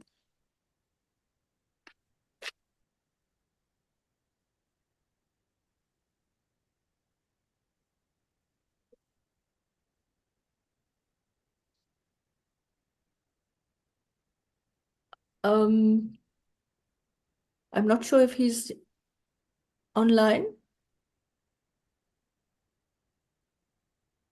He is. I'm just trying to see if he's ready to come in now. Dr. Shale? We are requesting you to... Hello? Yeah, No. sure. Good day. Please proceed. Okay. No, thank you very much, moderator, and allow me, given the time pressures, to align myself with all the salutations since this morning. I would also just like to maybe begin by acknowledging the contributions by the various speakers. And of course, I'm asked to say a few words about the SADC guidelines, but as an academic, I also can't resist the temptation to make one or two comments on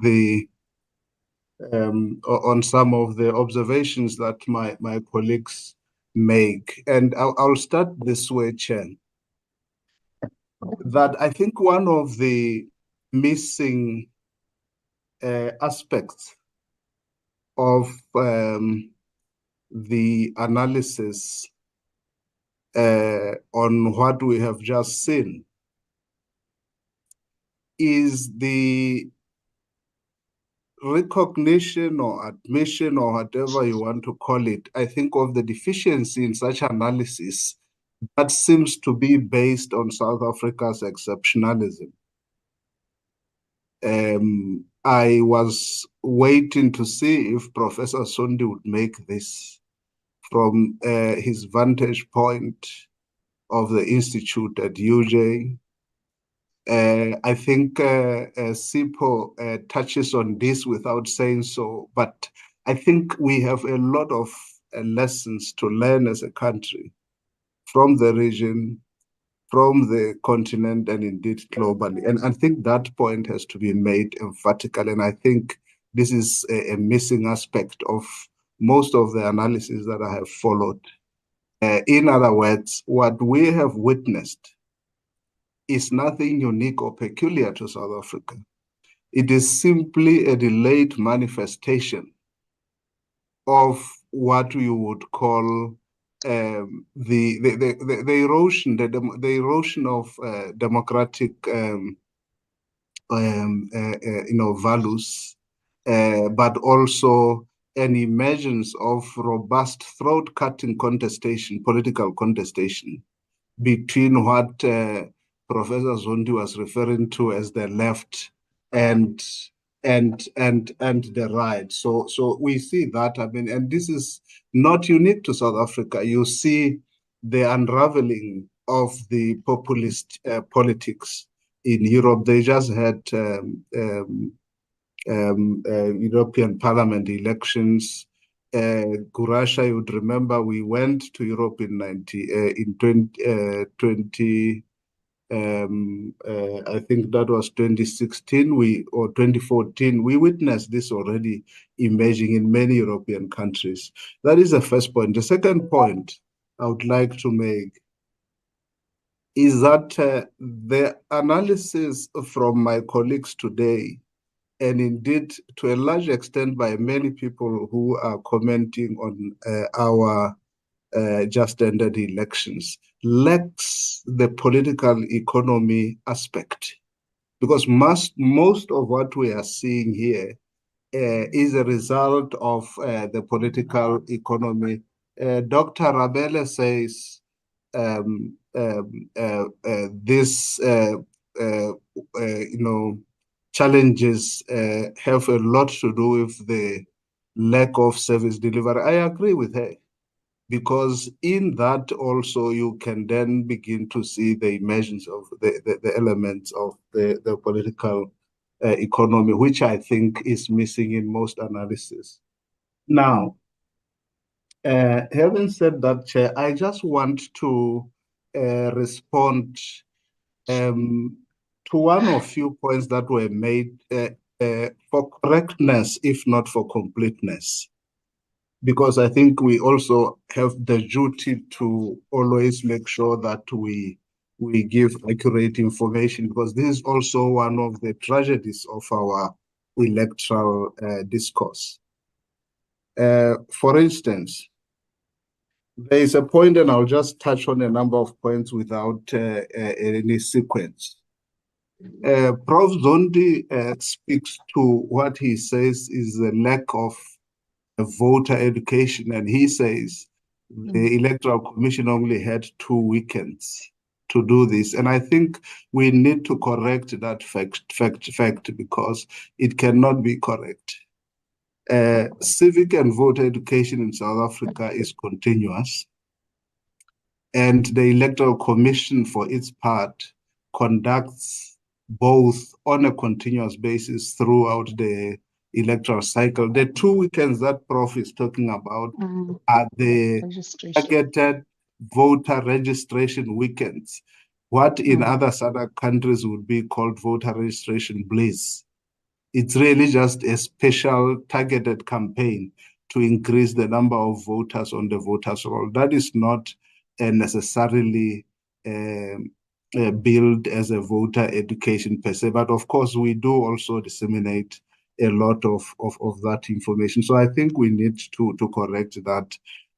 But I do agree with the sentiment that maybe this still, even as I put it, would still be inadequate. And that also may not necessarily be the omission or commission of the Electoral Commission alone, but I think the entire spectrum of electoral stakeholders, political parties, civil society organizations, as Dr. Rabelo was suggesting, everybody must put their shoulder at the wheel. I think that is important. Another point that seems to permeate almost all media houses and analysis that you listen in South Africa largely of political analysts and election experts has to do with the budget. I think we need to be very careful how we couch that aspect, because an impression is being made that the Electoral Commission went into this election almost deprived of the requisite resources. I think it is correct to say that the Electoral Commission delivered these elections based on the available budget, and that was sufficient to deliver these elections, and it did so. The broader question of the budget's cuts across all government departments and other statutory bodies cannot be denied. But I think we will be maybe putting too much weight on it if it can then be attributed as a factor for whatever challenges were experienced in this. Actually, this idea of a budget was proffered by one friend of Dr. Zondi's in one of the interviews with absolutely no evidence to back it up. And everybody just keeps saying the IEC was not funded. And I think we need to at least put figures and look at whether or not indeed this would have been a factor that significantly impacted the delivery of NPE 2024. The issue of staff, I want to deal with this at two levels. The first one is that indeed, as one of the speakers indicated, there were over 23,000 voting stations. And there were a lot of electoral staff engaged, the expansion staff, as you would call them, across the board. But another important thing is that the Electoral Commission also introduced a second layer of counting officers that have not been there before. So I think in terms of the numbers, again, whatever challenges were encountered on polling day and during the counting processes cannot be attributed to shortage of staff per se. I think we actually went way beyond what we even initially planned in terms of the human resources. But there's also an interesting analysis, I think, coming, I can't remember whether it was Prof. Zondi or it was Dr. Rabele, regarding the staff. I think somebody said most of these were young women. I think it might have been Dr. Rabele. You are right. We had a large number of young women as electoral staff. But I want to link this also to the point that Sipho makes about the role of the multi-party liaison committee, which we now call a political liaison committee since the introduction of independent candidates, that they have a direct role to play in staff recruitment. In fact, the fact that you are now seeing more young people, a lot of those being unemployed young people, was actually a recommendation of the political party liaison, the liaison committee. So there is collaboration throughout the electoral processes. So I don't know how much of that. We are still in the process of debriefing ourselves. So we will definitely maybe establish whether having a lot of these young people was necessarily a challenge, or there were other challenges, or as has already been suggested, maybe it could point to insufficient time for training, or a combination of both, but we will look at that with time. Last point, Chair, the media and I think I like the approach that Sipho took in his input, because he really touched on the 4 or 5 key question guide areas as per the concept note.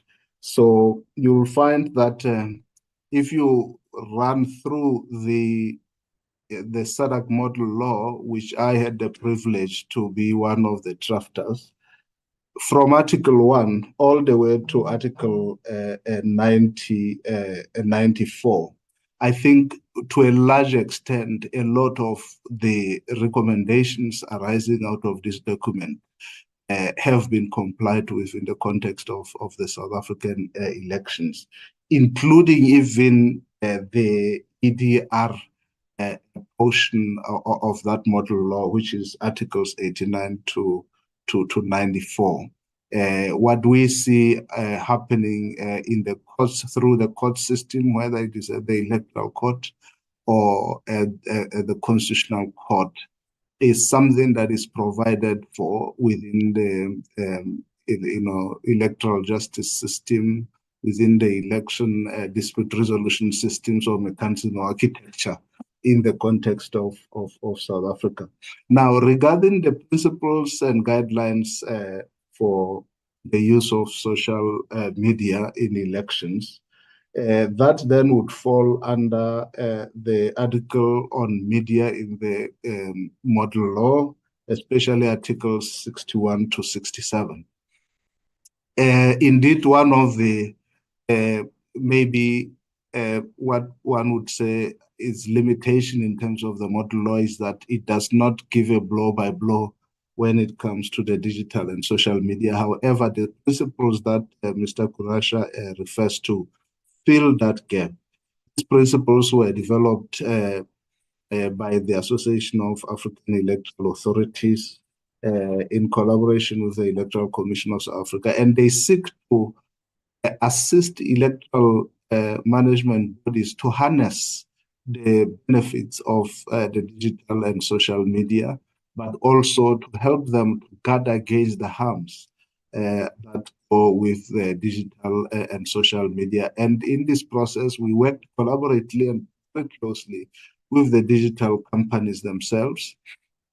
We have also been working with civil society organizations, especially Media Monitoring Africa, which has been instrumental in bringing the digital companies together in collaboration with the Electoral Commission, so that where there are aspects or posts or statements that are made through these platforms and are harmful to the electoral processes, these can be identified, and with the collaboration of the digital companies, be brought down. So this is an ongoing collaboration, but we have seen that I think we have been privileged if you compare us with other sister EMBs in terms of mitigating the harms arising out of the negative use of digital and social media. Of course, we have had quite a barrage of social media abuse coming our way, a lot of disinformation, but remedial actions have always been timely taken in collaboration with both Meta, Google, and TikTok, as the case may be. So I think this speaks to the provisions of the SADC model law regarding the harmful potential that social media has in electoral processes, and indeed that could inhibit the proper functioning or fulfillment of EMBs of their constitutional mandate. Now, the principles, just like the model law on elections, are not a legal binding document. They are a persuasive instrument that has specific sections appealing to intergovernmental entities such as the SADC PF, SADC, the organ that appeal to national governments, national parliaments, that appeal to political parties, civil society organizations, and all other electoral actors. So far, we're seeing a positive response. In fact, a number of electoral commissions that are organizing elections in 2024 and indeed in 2025 have already identified priority areas where they would like to utilize the principles and guidelines and see how they could use those to sort of mitigate the impact that social media has in electoral processes. As we all would agree, social media can make or break elections, and many electoral processes on the continent have had a difficult time dealing with the ramifications of the negative use of social media. Chairperson, I don't know if I have said what I'm asked to say, but I hope I have at least, even if tangentially, touched on some of the important aspects that I thought needed to be raised at this point. I am going to refuse any temptation to comment on coalitions at this juncture, but I'm one of those who have written quite widely around coalition politics, using a number of cases, even in the SADC region, Madagascar, Lesotho, and so forth. And of course, I will be looking forward to engage with some of my colleagues at an appropriate time on this matter. Right now, it seems like everybody's an expert on coalition politics. Thank you. Thank you very much, Dr. Shale. I think you've really raised very important points, and thanks for the clarification regarding the technical issues around the training, the registration, the budget, which I think has been in the media and been the subject of different interpretations of where the IEC was, but also the IEC, having to manage an election that had to conform to the recommendations from the panel, the review panel, and of course the Electoral Amendment Act, and get all of that down into a kind of space that gives them the technical experience and the technical implementation and operationalization of that, which is really important. And I think we have to commend the IEC in all of the structural conditions under which they have operated. I like the 2 points you made about the missing middle in the discussion around South Africa's exceptionalism. Is it that, or we have reached a point where we are kind of entering this manifestation of where we are with our democratic context, and of course the question of the political economy. I've noted time on Director of Ceremonies. I've noted the time that we are running over. So I'm going to open it up now for discussion. There's been a lot of interesting questions that have been posted on the Q&A chat platform, and Prof. Zondi has graciously answered them. I'm not sure if any of the other panelists want to take some time out and reflect and also respond to some of those questions. But let me open it up to the broader audience, as well as to our colleagues as well from the panel, who may want to also give some kind of feedback on some of the other issues that have been raised. The Q&A is open. I don't want to let this time run away from us, because I think it's such an important discussion we're having. I think when you are asking a question or making a comment, just be mindful of time so that we can have enough discussion going forward. And more importantly, also just tell us your designation and which institute you are representing. So let me open up the discussion for the Q&A.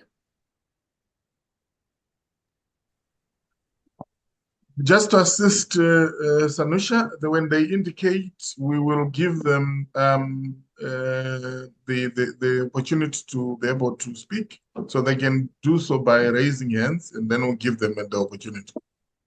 Yes, thank you very much, Dr. Kuresha, because I think you also have to be able to unmute the participants. Indeed.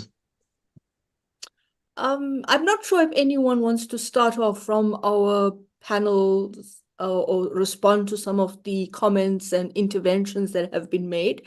I think for me personally, it was a very interesting. Yes, Dr. Rabele, please go ahead. I think you need to have your mic unmuted, and you should be able to. I think it's the host. There you are. Am I audible? You're audible. Oh, yes. Just a quick response to a question by Linde Sihle on the third gender. To say, yes, I am aware of the third gender or even more, but because I was basing my interventions on information from the IEC, that's why I just picked males and females or women and men. I'm aware of that, particularly here in South Africa, where our Bill of Rights allow for that and the freedom of expression, unlike in other African countries. And just to say, I'm happy to note that Steve Mapaseka-Litsike will be going to Parliament. So my apologies for not mentioning that upfront. And additionally, just to say, it was Prof. Zondo who mentioned young people, but I'm glad that it came up. So I'll respond if there are any other questions related to my presentation. Thank you, Sanusha. Thank you very much. Dr. Shelley? Shelley? You have Yes, the floor. thank you, Chair. Just last point I omitted, which was indeed made by Dr. Rabele. I have to mention it because she's been avoiding me, so I found her finally. So I need to harass her here in this dialogue. Now, this has to do with I think, again, this is really just for factual information from the Commission side. She has made a suggestion that maybe there may be issues around information pertaining to people with disabilities. The correct position, Chair, is that, yes, it is true that in the information that we published, we limited the statistics to the gender. But the correct information is that as the Electoral Commission conducts the registration process, we capture all the information, including the disabilities.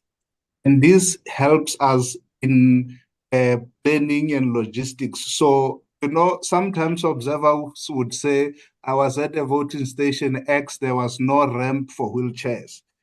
We don't provide ramps for wheelchairs everywhere. We provide those facilities where we have established that we have voters with the relevant disability. So we have all that information of visually impaired, physically impaired persons, people with unstable hands, and hence we have then provided the universal ballot template. So where you may find that you were at a voting station, it wasn't there. It's not because it was insufficient. It's because we would have established in that case that it's not there. So there might be one or two isolated cases where, as Dr. Rabele says, maybe there was indeed the need for such an instrument, but it wasn't there. But as a general practice, we have all that information, and that is what we use also for our logistics planning. Thank you. Thank you very much for providing that useful information and clarification on how the planning goes through from a logistics perspective. I think sometimes we don't necessarily realize the mammoth task that involves in actually running an election. All of that. But Dr. Rabele, do you want to add anything? Where is this now? No, Sanusha, I'm covered. We'll take this conversation with Ndedesale on the side. Thank you very much. I'm not sure if there's anyone else that wants to raise their hand and ask a question. There are a few. We are going to allow Mututu Zeli. Mututu Zeli, please accept the offer to speak. Hello. Yes. Okay. Hello. Yes. Yes. Yes. Can you hear me? Yes, we can. Okay, Thank you. yeah, greetings, all protocol observe. I think my question is a simple question based to Dr. Rabele. I would like to know what is the reason in South Africa for women not to participate in parliament and also in political parties. You find that there are a lot of males than females. What is the reason that is a pulling and pushing factor that causes that in the context of politics in South Africa? Thank you. Thank you. Please go ahead. We have another hand. Maybe we can take a few questions. Okay. We have Itumeleng. Itumeleng, please accept to speak. Thank you. Good afternoon, everyone, and thank you for this highly informative presentation. I hope I'm audible. Yes, you are. Thank you. Okay, great stuff. So my submission is really with regards to just the SADC region in general and the observation of elections. Now, Zimbabwe had their elections in 2023, late 2023.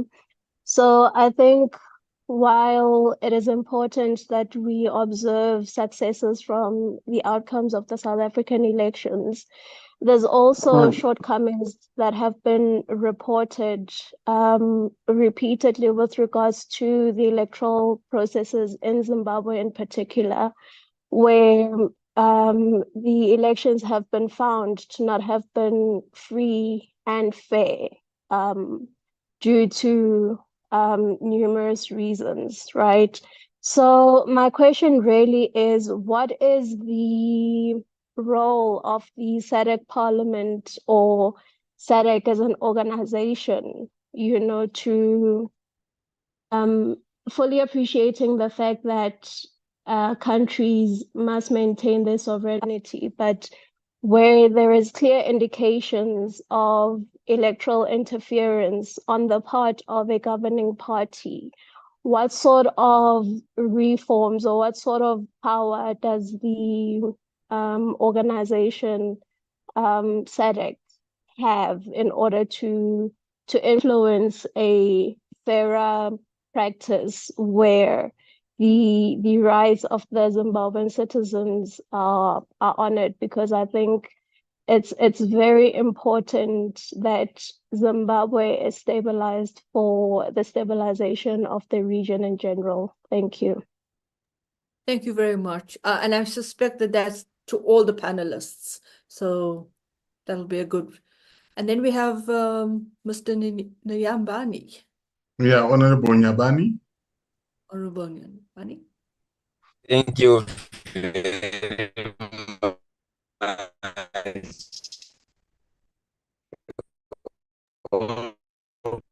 I think his connection is bad. Honorable Nyambani, I think your connection is a bit unstable.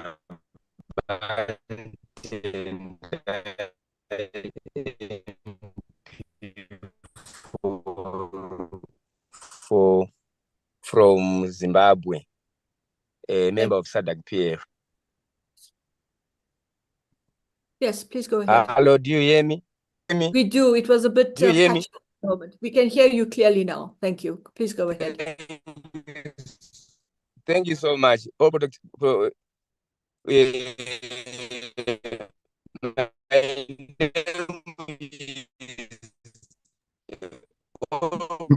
Maybe what we can do,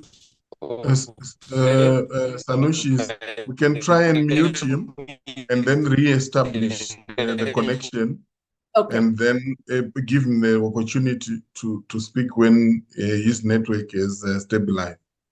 Absolutely. Thank you very much. So let me just ask the panelists, I think the one that was directed to Dr. Rabele about the gender composition, and then the other one was about how does the SADC the SADC protocols play a role in the context of where you see discrepancies with the elections, as noted by Itumeleng, as noted by the colleague. Please go ahead, Dr. Rabele.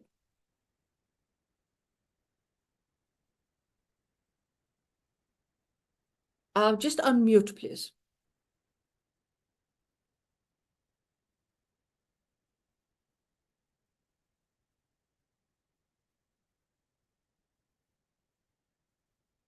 Can we get to unmute Dr. Rabele's microphone? Can I start then?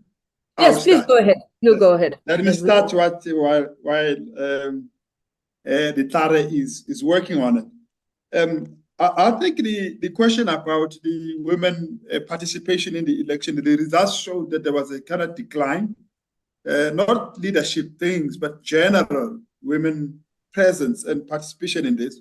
And this is directly linked to the attitude, maturity, and internal constitution in political parties.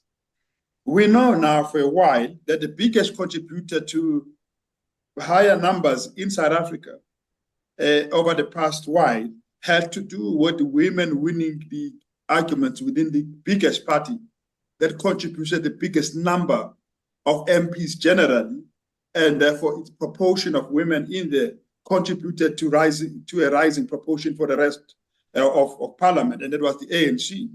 Now the catastrophic decline in ANC numbers also affects the number of women in parliament. Now, at the same time, we've seen women maintain some critical position. The woman who is a Speaker of Parliament, the woman who is the chairperson of the NCOP, who replacing a man, and the deputies, both deputies are women. So that's a massive increase there. But that increase comes from mainly the ANC. Again, the ANC had made a decision consciously, perhaps because of women agency within the ANC, to make sure that women representation is good. And then if you look at the premiers as well, they have maintained the number of 2 female premiers out of, and it's an increase. The ANC had 2, it was the ANC that's actually that had appointed 2 premiers in the previous government when it had 7, when it had 8 provinces that it was in control of. It was 2 out of 8. Now, the number of provinces it controls have decreased, yet it has maintained 2. So as a percentage, that number is an increase. So 2 out of 8 and 2 out of 7 is an increase. But it's an increase out of decision taken consciously to maintain that. And I saw the Women's League say, no, there's no increase, it's not true. It's 2 out of what? And all of that. But you need to get the entirety of the political parties to take this as an important principle, inclusivity, including gender inclusivity on the basis of sexual orientation. And that is a task that needs to be done. And that has a bearing to what Victor and I were talking about in relation to voter education and citizen education. For as long as we have these low numbers of women participation, it would mean that our civic education is not sufficient.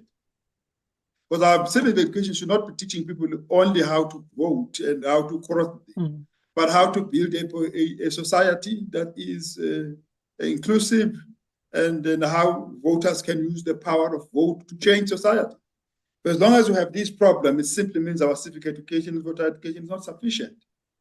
For as long as a majority of voters still vote male-based political parties, it simply means our voter education is also not sufficient, and our civic education is not sufficient.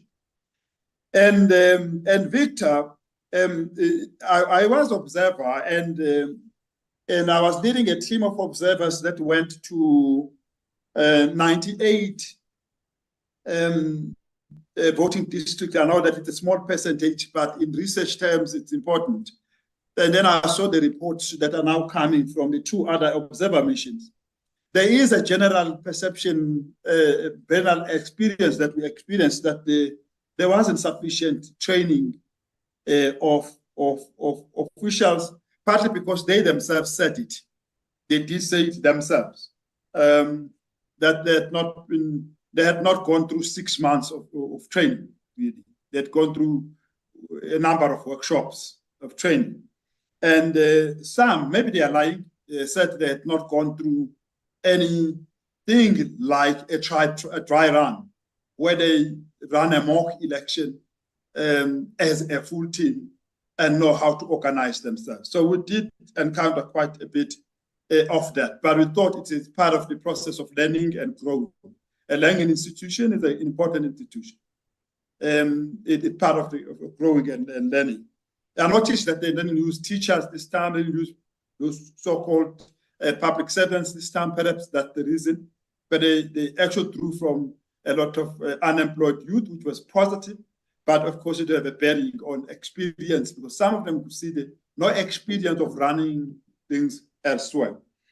And it is not a judgment on the IEC, Victor, by the way. It's a judgment on the society. Voter education and civic education is a duty of society. It's also a duty of political parties. It's a duty of government. It's a duty of everybody else. And when you then see elderly people blocking queues, lot of elderly people in a small little voter district that should have voted on a special day and they are voting on a normal day, then you realize, they probably didn't fully get the message that you can vote on the 27th and 28th because you have that. We have our observers, and I think, and I just checked the numbers now, in 21 districts, found that there was no provision for voters with visual impairment. There were no special thing. So the secrecy of their vote was then undermined because somebody had accompanied them for them to cross it. And then in the two that I encountered that directly. There was no provision for voters with disability, especially visually impaired, for them to vote in secret. Perhaps it's isolated, it is fine, but it was picked up in a number of cases, something that we need to do. And it was indicated that those were available on special vote, but on voting day, they were not there. Perhaps the assumption was that all people with disability would have voted on special days. With regards to to SADC guidelines, it's a perennial problem. SADC does not have the power to implement its own decision. It relies on member states out of moral obligation and out of honesty and integrity to implement the decisions and the guidelines that SADC can, and that is a catch. What happens when member states only give superficial commitment on it or deceive SADC? What happens when member states are not sufficiently committed to a SADC idea? The SADC idea does not quite get to be carried through. So SADC has to operate on the basis of persuasion and begging and finally appealing to moral obligation and integrity. But that is not always the best way to get things implemented. That is because member states of SADC have decided to give SADC limited power.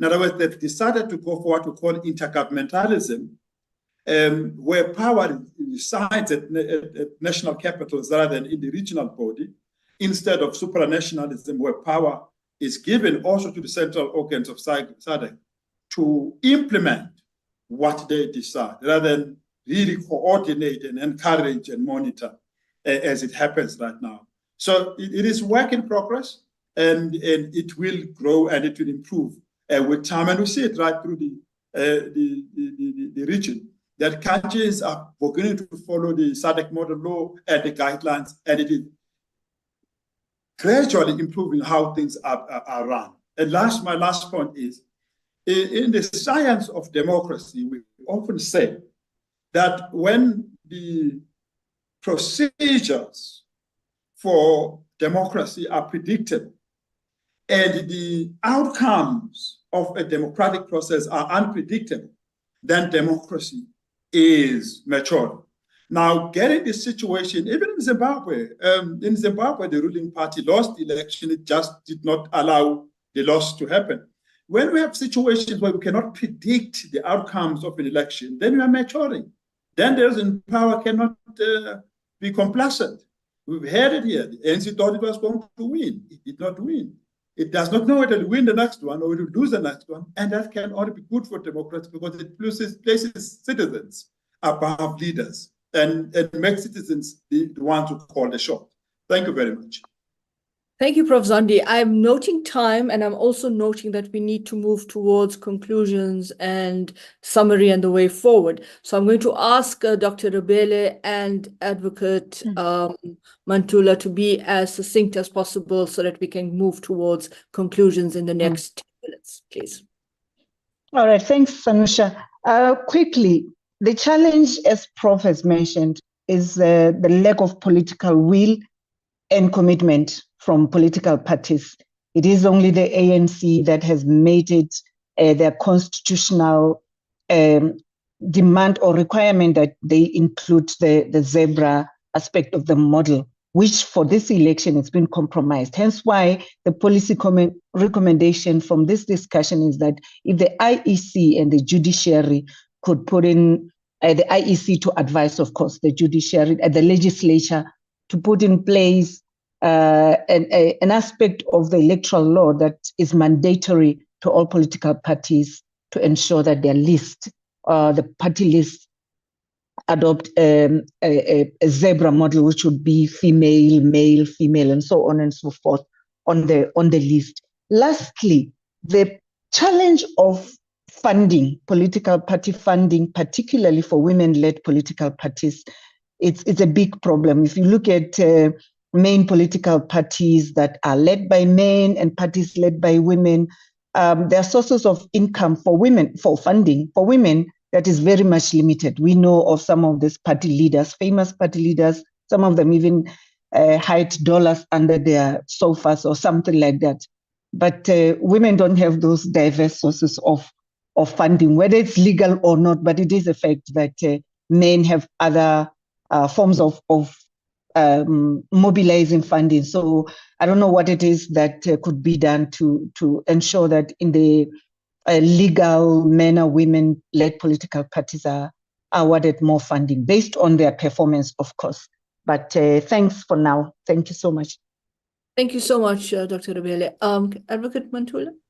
Thank you, moderator. I think the aspect of Itumeleng very interesting that Zimbabwe is going to be chairing the Troika, and I don't think Zambia will not want to present that report of the 2023 election. What is interesting on the model, I think we have raised it under judicial, the mechanism under the law is that maybe the members of parliament can be involved through the multi-party liaison committees, which has to be effective, or secondly, through the conflict management panels. That's how members of parliament can be active. But nothing on the model of law on elections raises the role of the SADC PF. What should it do when there is an electoral dispute, more so in Zimbabwe? And I think that's a lesson for us also in South Africa. Finally, I think on the voter education, what is important, I think one of the issues that came is that voter education must also go on the legislative amendments that happen and the electoral system. Whenever you make electoral amendments or legislative amendments, electorates must be informed. And the training of the polling staff also on handling technology, very important, as well as electoral legal reforms. I think those are my two party shots, but I think overall, that's where I look at the role of the SADC PF, despite that I will assume that the Secretary of the SADC Parliamentary Forum might have to respond to that question, or what then is the role of the SADC Parliamentary Forum? Thank you. Thank you very much, all panelists, and the questions from the audience, both on the Q&A function as well as those that are asked. Am I not missing anyone else, Dr. Kuresha, to ask a question? The gentleman. There was one hand, but I think it has since gone down. Okay. I did internalize. Yeah. I don't want to miss anyone. I think it was Honorable Member Tendai. The never came through, but his question was really related to a technical aspect in terms of whether exit polls are allowed in the South African context, and also that whether there is any restriction in terms of distance between where the polling area and political party activity. I think it was just an issue of wanting to learn from the South African context. Yeah, I think on the exit poll, as to my knowledge, we don't really do an exit poll as you see in the US. There is a survey that's carried out by the Human Sciences Research Council for the IEC, where they look at the experience that the voter had with the whole process of going in to cast their vote. So that is something that is presented on the day of after the election, depending when the election results are going to be announced. Normally, it's about 2 days after the election takes place. So that's more or less on voter satisfaction with regard to the operations, the process, the experience with regard to the IEC's management of the election. I stand corrected in it, but that's my interpretation. And I think on the political parties side, there is a code of conduct that they signed. It is also the part of the electoral law, but then something maybe Advocate Mantula can give us some indication on that.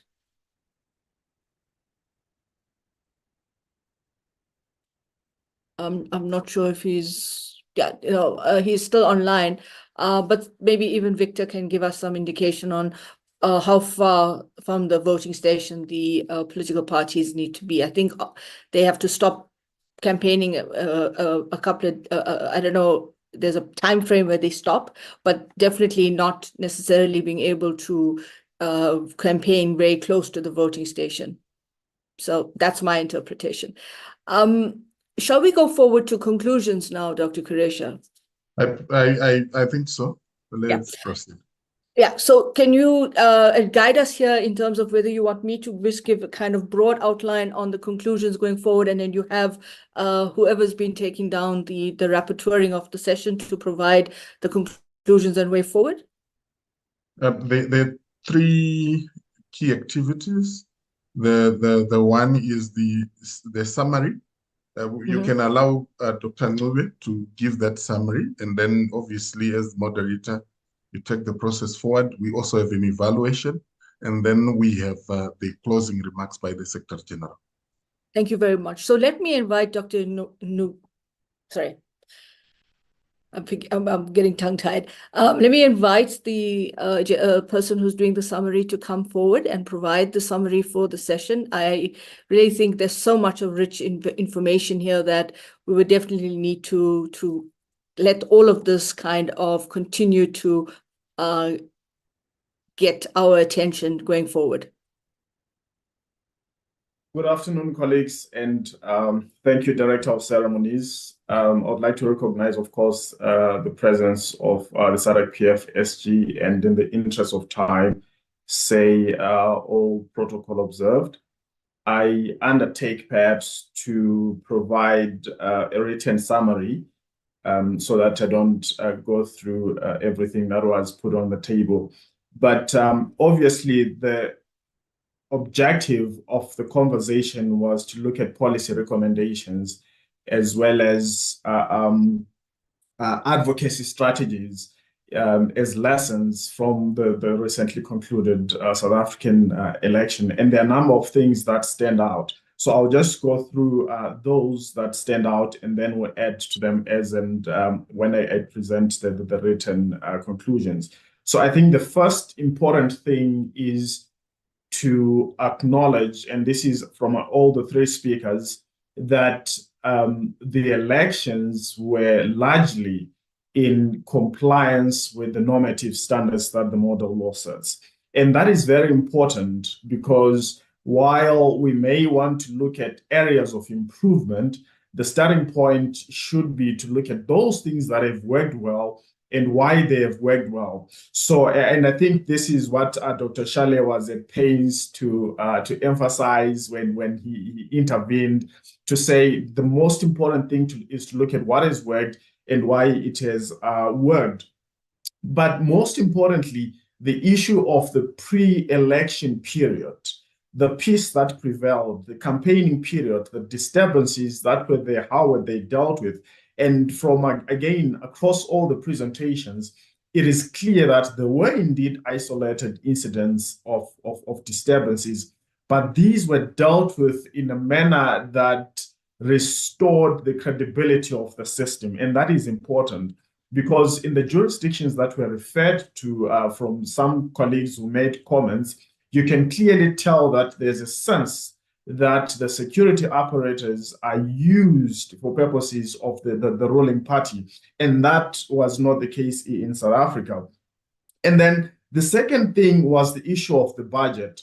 And while it may seem like Prof. Zondi and Dr. Shale were speaking from opposite ends, I think the point they are making is the same, that the budget is important to the IEC's ability to discharge its function. And from what we have from this discussion, it is clear that there were budget cuts. Whether or not they implemented, perhaps that is where studies that have numbers and clear effects of those cuts can come in and say, because of the cuts, this happened. And at this point in time, it's just conjecture that, well, maybe there was no training because there was no money.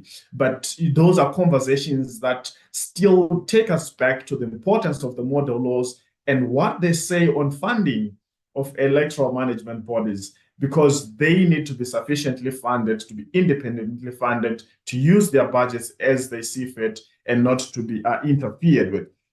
Then the third thing was the issue of addressing disputes post the election. And we know this, and Prof. Zondi repeated it, that there are 20 parties that disputed the election outcome. And yet the process through which that was dealt with, again, was sufficient to restore the credibility of the process. Because in other jurisdictions, again, those were mentioned, the issue is always a feeling and a perception that those with the mandate to adjudicate on these disputes, again, are biased. And so two things stand out. The first is the issue of the security forces, and the second is the issue of the courts. Those matters that came before them, how did they handle them? What was the effect of the outcomes on the confidence or lack thereof of the general populace? And then the fourth thing, which didn't so much come out as clearly as one would have wanted, was how to deal with what Prof. Zondi called the Zuma factor and his ability to mobilize the poor.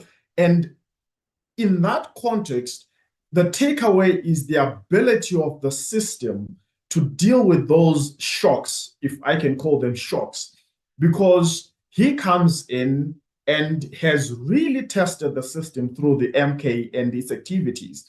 And the system has held its own from the courts, the law enforcement, the ordinary man in the street. And that is a takeaway for other jurisdictions in the region and how they could deal with shocks to the system. And of course, there were issues to do with the media that I'm not going to go into detail in. And then there was the importance of the laws to regulate coalitions. So the takeaway from this for the region generally is that while there may be jurisdictions where there's a dominant party, it is still advisable and it wouldn't hurt to start thinking about possibly a law that deals with coalitions in instances where you have no outright majority. I know in other jurisdictions there's a runoff until there's a winner, but in jurisdictions where you have proportional representation and there's no requirement for a 50+1, there is a need to start thinking about how to deal with coalitions. And then, of course, training of the IEC staff or generally electoral management bodies.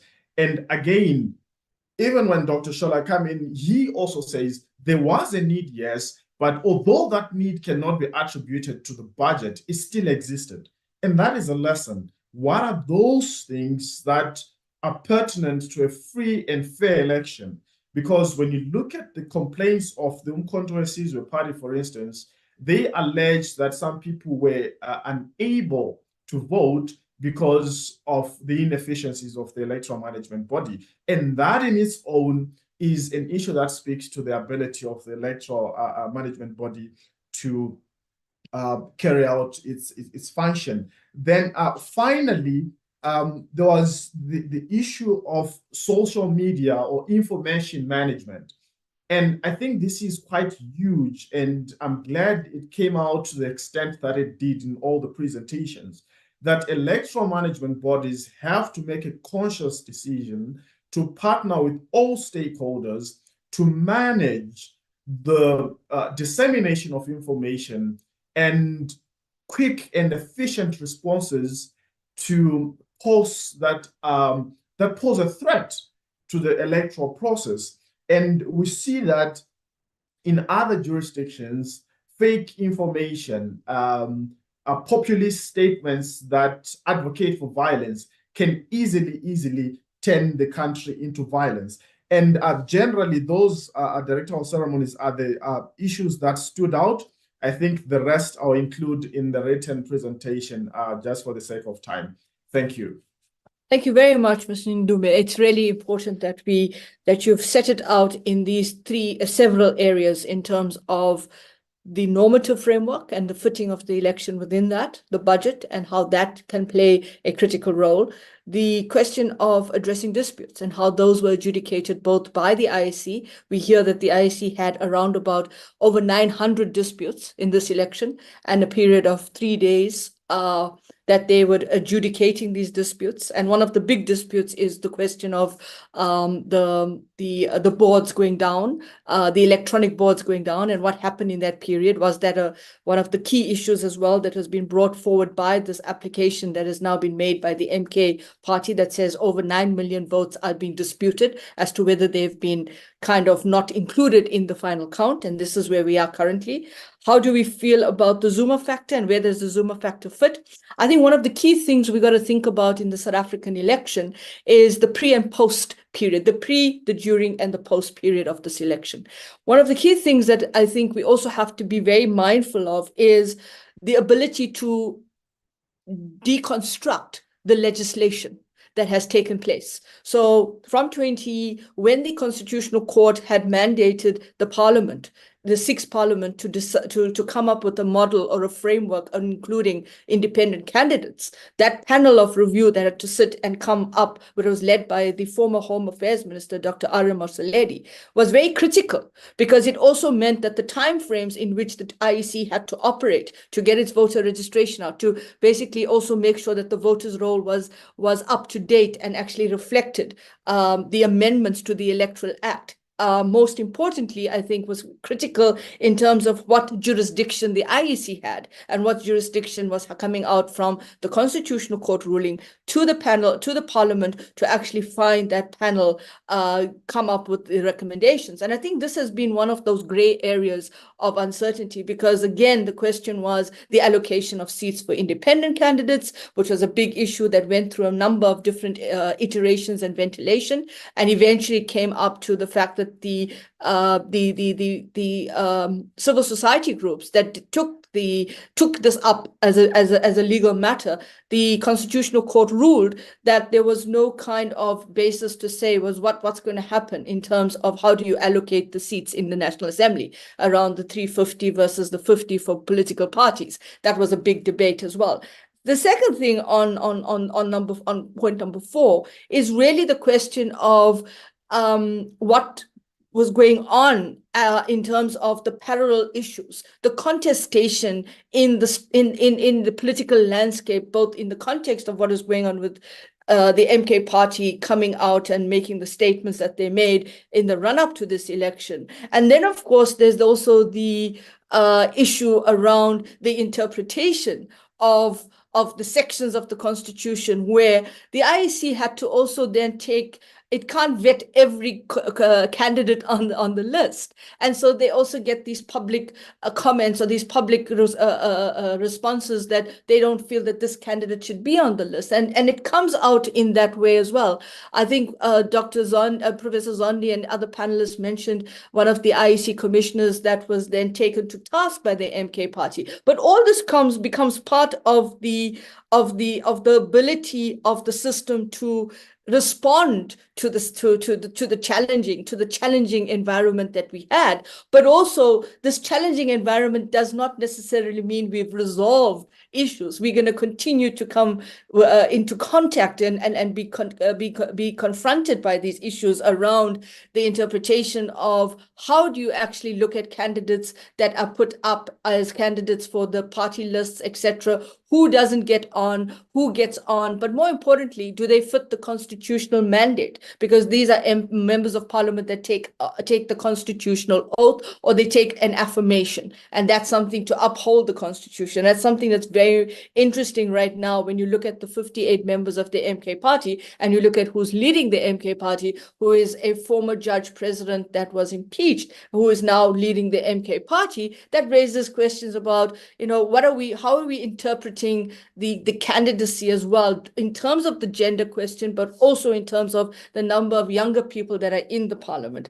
I think the laws to regulate the conditions are important. We don't necessarily have anything in the constitution that regulates how we're going to be in a GNU or a coalition going forward. And that, I think, is where most of the uncertainty now lies for us in the context of that corridor of uncertainty with regard to what is the legalized or the legal framework that will govern this GNU. How would that be interpreted in Parliament with policies coming to Parliament around the appropriations bill, the budget, legislation that needs to move forward on the political economy questions around what was discussed. And that's really very important for us to understand, because that could end up in procrastinated debates in Parliament and not getting the kind of traction moving forward on policy decision-making and implementation.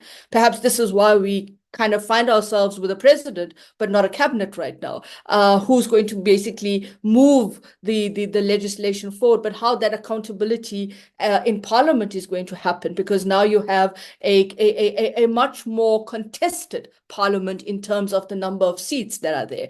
And Professor Zondi broke this down for us in terms of the GNU around the 60% question of the deadlock and the sufficient consensus, but that also means that what happens in the GNU, because in terms of the seats, in terms of paragraph, I think it's 16 and 19 of the statement of intent, it's really the question of what constitutes the sufficient consensus. Is it the electoral outcome that 60% of the seats in Parliament are made up of the ANC and the DA, but what do you do with the other members coming in? There are a number of parties that are there that don't have the kind of big seat numbers. You got a lot of 3-2-1 parties that are also in the GNU and have moved from the Progressive Caucus. I think the other thing to remember that we have to think about as well, apart from just the technical questions around the electoral management boards and the social media, because there has been a lot of misinformation about how the votes were counted, misinformation about the formula that arrived at who gets a seat and how that is allocated in terms of the first allocation, the second allocation, the third allocation. I think there needs to be a lot of that needs to be disaggregated so that people can understand. I think one of the key things that the IEC is confronting with now is that what they've done in terms of the fact that because of the Electoral Amendment Act, they separated the ballot papers into the national, the regional, and the provincial. That confused people, but it also made it quite interesting and intriguing, where when you look at the election dashboard right now, you see that the ANC got 12 million votes or over 12 million votes. And people are then raising questions on social media is, oh, there is probably irregularities here, because if the ANC has got 12 million votes and the IEC is trying to explain that they've combined the national vote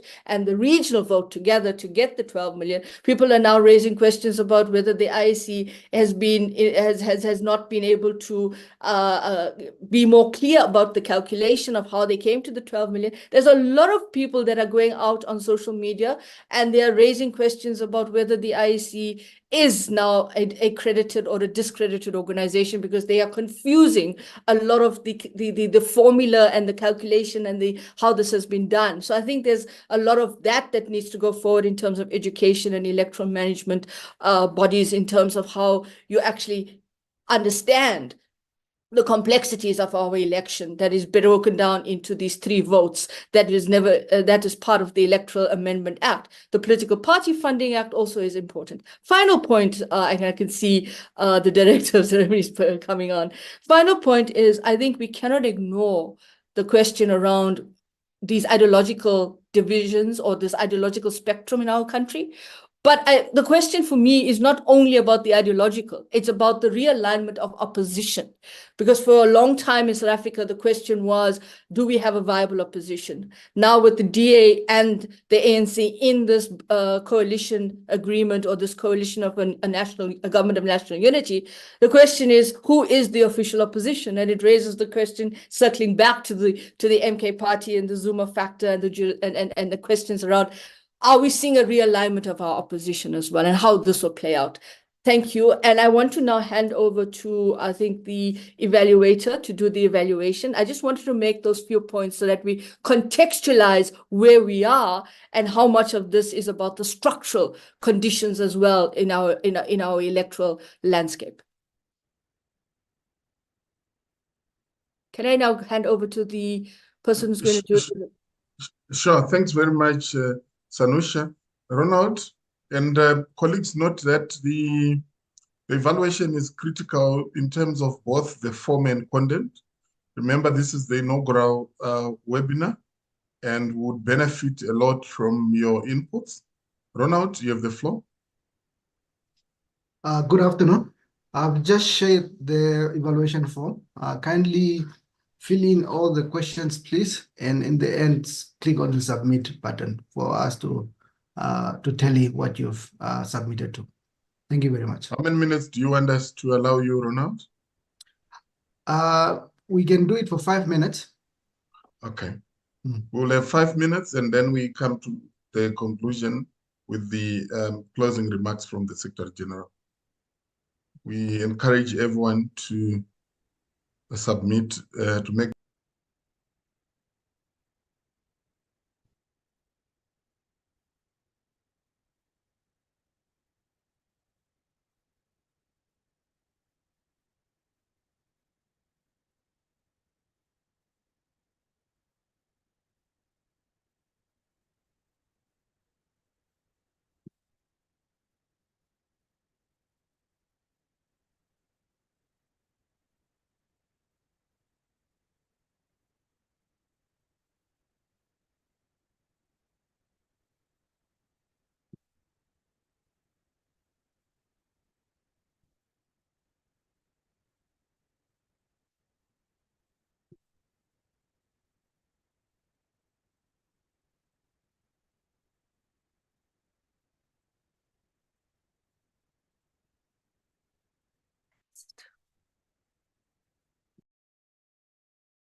As we approach minute 5, we are on 44% of our participants who have responded. We want to allow a further minute so that we have as many of the participants who are present giving their opinion.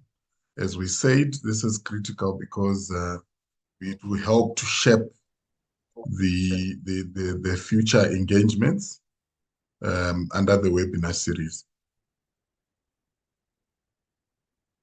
We have hit 50%. We now need 50% plus 1 to have a sufficient majority to make decisions on your behalf.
Sanusha, I think we can proceed with the next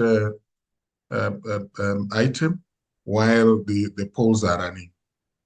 So thank you very much, Director of Ceremonies. I think, we've come to that point. We're running about half an hour over time, but I think it's been really worth the value. We want to now hand over to the, I think it's the program of Parliament, Dr. To the Secretary General. We are moving to the closing, yeah. Yeah.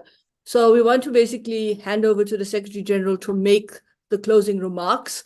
I think you had one more person, Dr. Joseph Manzi, to do update on next steps and future engagements. It's taken care of. The closing remarks from the SG will also give sufficient ground. So to make up for time, we have agreed to. So let me.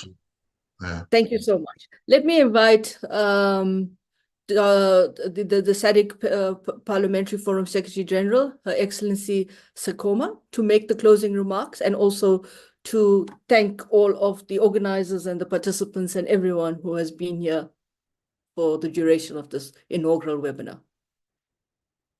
Thank you very much, Sanusha Naidu. Maybe, I don't know how you give yourselves a round of applause in such a context where we are virtual. I'm sure there's somewhere there where you can actually get the hands clapping. But just to thank you and Mr. Sheldon Okurasha, including the technical working team, for really being so kind to the SADC Parliamentary Forum. Often when we start these processes, I was looking back and say, when the SADC model law was developed, there was a wide consultation, a lot of engagement and input, and the same members and more are still with us today. So I want to thank you very much, members of the Technical Working Group. Thank you very much, SADC citizens. Thank you very much to the youth out there and media and many others who have joined us at this point. I don't know whether I should start with the most simple question. I don't know whether it is going to be simple or not, but I recall, because I've just, Dr. Muntala, is it Muntala? Was putting me on the spot around... Mandula. Mandula, Mandula, okay. He was really pleading that he hopes that I respond to what SADC can do or SADC PF can do. But I'll invite him for tea so we can both innovate around what we can really do around these issues. And just to thank everybody who's presented equally on this particular symposium and say this is just the beginning. And we are hoping that we'll continue to dissect the issues, particularly because this particular question of what is next is still unraveling in South Africa. Now, Dr. I wish I knew the first name. Is it Muntali Kurasha? Sipho Mandula. Mandula. Yes. Sipho Okay, Mandula. I forget Sipho Mandula. Doctor, if I may say, I don't know, I'm getting tongue-tied with a very simple name. Allow me at this point just to respect, be respectful to the sacrosanct notion of separation of powers and the whole notion around sovereignty, and not get into what you and I can speak of maybe over tea. But safe to say that coming back to the interests of the technical working group and the SADC Parliamentary Forum, we really want SADC citizens and anybody else to really put to practice the whole issue of domesticating our model laws. This model law in particular, this one of the elections, it's an instrument that we believe that all of us can see and can be witnesses of, to the fact that it readily binds itself to the regional ecosystems around the subject matter. It binds itself to guiding references that we use ordinarily around elections. And therefore, the model law equally is trying to provide guidance to national parliaments, to persons such as yourself, to line ministries, to civil society organizations, even judges, when dealing with issues of international law or domestication on elections. And that is why I was quite pleased when Dr. Shale took us back to the model law. Most of the issues that we're discussing, particularly on issues around gender, he spoke of other issues in the model law. Because of time, I will not stand between you and your freedom. But when we spoke about gender, I was quite intrigued. I was actually very happy when we also cited issues around vulnerable persons. I would like to say that all our model laws, including this one on elections, we have general underlying notions or principles which guide on some of these issues. We are very clear around equality of treatment before the law. We're very clear around securing human rights and non-discrimination and gender equality and democratic accountability, which are subservient notions that serve to protect all citizens and everybody else. And I'm just citing these few. I'd also like to go a little bit deeper to say, for many years, I can't remember, even before I joined the SADC Parliamentary Forum, the SADC PF was big on issues of engendering parliaments. And some people kept asking, what is this engendering notion about? What do we really mean? We're basically trying to look at issues of how we can relinquish patriarchy so that it doesn't influence our lenses around where we go to the ballot or at any point where we have to choose who can lead, even at the level of a committee of a SADC Parliamentary Forum. One of the presenters also referred to the regional women's parliamentary caucuses, that they're left to struggle on their own. But I'd like to come back to say, when you look at the Engendering Parliament project that was started many, many years ago and adopted by many other regional parliaments, we were really trying to say, let's engender equal recognition of those who participate in the democratic processes. Let us ensure that the political spaces are open to both women and men and any other. Let us make sure that we don't begin to look at elections and money and say that women will not qualify in the race. Let us not look at women's economic status and say no, or social standing, and say they have to request for permission from their husband and families before they get into the bandwagon of elections. And it is for this reason that we must not be satisfied with the current levels of gender representation in positions of decision-making or even in parliaments.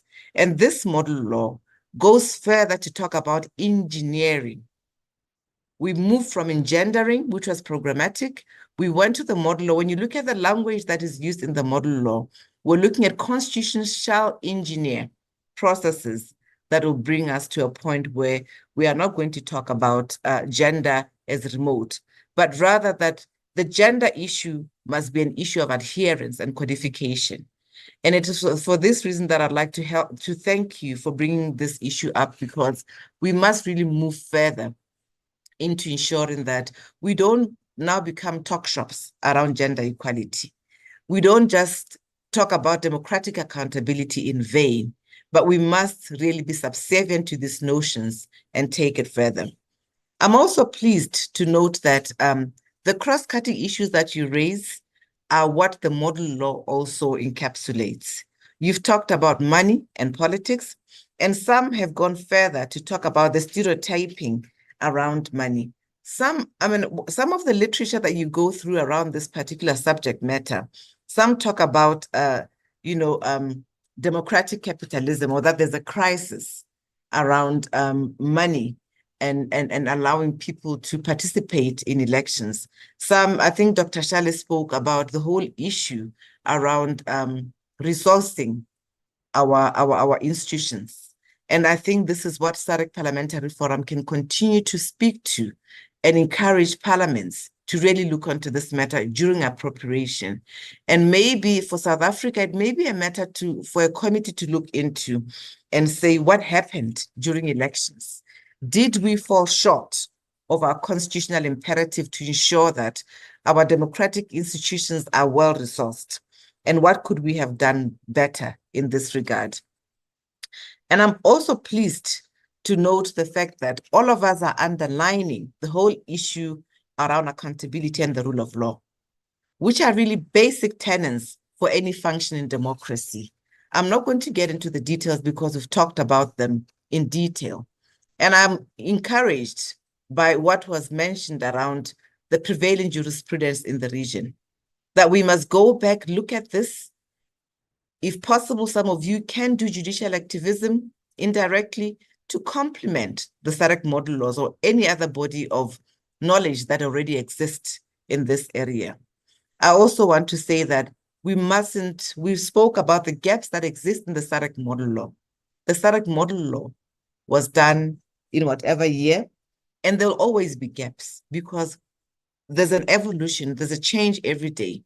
We learn from one circumstances to the other.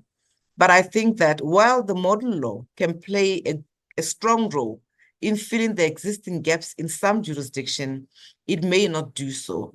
There'll be areas where the model law is silent, where we need to seek conformity with constitutional principles that will bring consistency with constitutions in our countries and any other aspirations that we hold. And this is the reason why I'm so ever grateful for the technical working group and partners that you work with by extension, that we must continue to review this model law. We must continue to bring light, even if we have to have annexes that we take further. This is the role of the technical working group. And some of these lessons that we harvest and harness, we must be able to make sure that we create an exercise where there's hope given to those who are ahead or those who are behind, where organizations such as yourself, who wish to consider much more intently international instruments and regional instruments, including this model law, are able to do so to contain significant remedies and recourse that countries can look at. That is the role of the SADC Parliamentary Forum. We can create that space, we can give you that opportunity, we can avail members of parliament in all the 16 countries for you to interface with them. And I'd like to invite you as I close that in a few days, on the 30th of June, we are going to be celebrating the International Day of Parliamentarism. What an opportunity that this day can give to stakeholders such as yourself who are present here today to go to our site or even post in the various websites of our parliaments to persuade them on this occasion to continue working together with you on democratic accountability. I hope that together we can demonstrate what electoral commissions ought to do. We can look and review at why did we have so many court processes in this instance? Is that what we really want? Or we want to look at an opportunity where our systems are much more robust enough that our institutions unto themselves are able to provide solutions and can be trusted ultimately. I'm not going to go further, but I want to applaud the thought leadership that you're demonstrating through this technical working group. I've also had reference to the media. I've also followed some criticism. Perhaps we owe it to the media to interrogate some of and unpack some of these notions, whether it is government of a coalition, whether it's a government of national, what did you call it, GNU, national unity, or whether indeed this in any way subverts our democracy. It's a question of debate before we go to the papers. But also appreciate that headlines are quite important. Readership has gone down, and therefore all of us are using AI to communicate, and we are not making resources available for value for media to see that sometimes disinformation and misinformation goes a long way in creating instability. And perhaps we also need to look at whether our knowledge, and we owe it to ourselves, to look at whether the knowledge that we have is adequately disseminated in a manner that can bait the people that we need so importantly in this particular process. We didn't talk much about the impact of corruption. Maybe it was not relevant in this instance. However, there was intimation around some registration that was done. And therefore, I wonder whether this is another area that we should look at going forward, and the impact on communities, or the impact that would have on citizens who are really hanging their hopes on elections and the electoral processes. And let me end by saying we applaud South Africa, for there was no violence that was registered to the extent that it interfered with the process. We also want to applaud the Electoral Commission. What we saw for us was very good, and there were a lot of best practices that we can glean from in this regard. Political parties' maturity, I think it's something that we must also applaud, and not judge the maturity against the delays around negotiations. We have heard that sometimes it takes longer. When you look at Germany, they give you a certain period. When you look at other countries, all of us, it also depends on the maturity and the experience that we have around negotiating on some of these processes and responding to the social demands. And I think that ultimately we're looking at agility of our democratic processes. We are looking at the leadership. We don't want an alternative to democracy, despite the struggles that we have. With that, let me thank you and wish you continued cooperation with the SADC Parliamentary Forum. And I'm looking forward to hearing more around this participatory democracy angle that we've introduced and see where it takes us. Thank you so much for being with us, and thank you so much for believing in parliaments, for there's no other option in this regard. Thank you so much. Thank you so much, Your Excellency. I mean, I think you've really summed up a really rich, in-depth discussion, which I think we could have a whole week of discussions around, but thank you so much. We definitely think your invitation is important for all of us to contribute, not just as members of the SADC Parliament or members of the South African National Parliament, or whether we call it a government of national unity or whatever the terms we use. But I think it's all of our civic participation and duty to contribute towards that democratic agility and leadership. And I think there is no alternative but to have that incredible citizen participation and to be able to have that engagement. So I think you've set the tone for the inaugural webinar. You've actually created the platform in terms of us returning and continually sharing our lessons learned and what we are doing in our respective countries as members of the SADC Parliamentary Forum, not just as members in the parliament itself, but as members of civil society, academia, scholarship, across the board, and even including business, and to what role that we can play in enabling and ensuring that the next generation of democratic leaders, young leaders who are going to take over the mantle and go forward, is going to be the people that we want Africa to be led by. and the region to be led by. And I think that's our duty to do as knowledge persons and engaging in teaching, whether we are in governance, whether we are in government or out of government, in business, in civil society. We need to do that as our civic responsibility. So thank you very much. And I think I will set my hands like this because I can't find the button to say thank you to everybody, but thank you to everyone who stayed the course today. I think the organizers have been really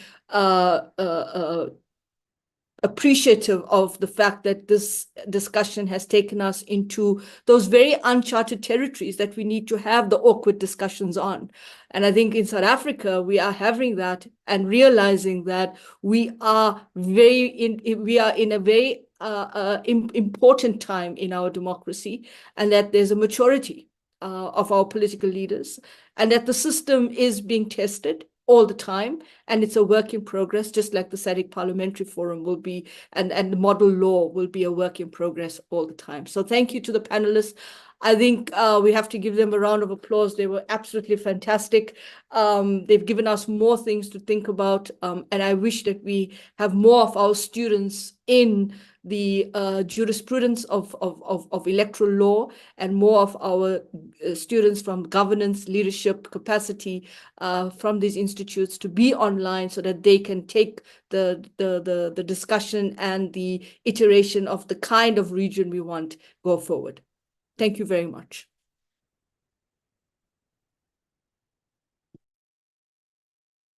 Thank you, and asante sana. We may terminate. Thank you, everyone, and thanks to our moderator. Thank you. Bye.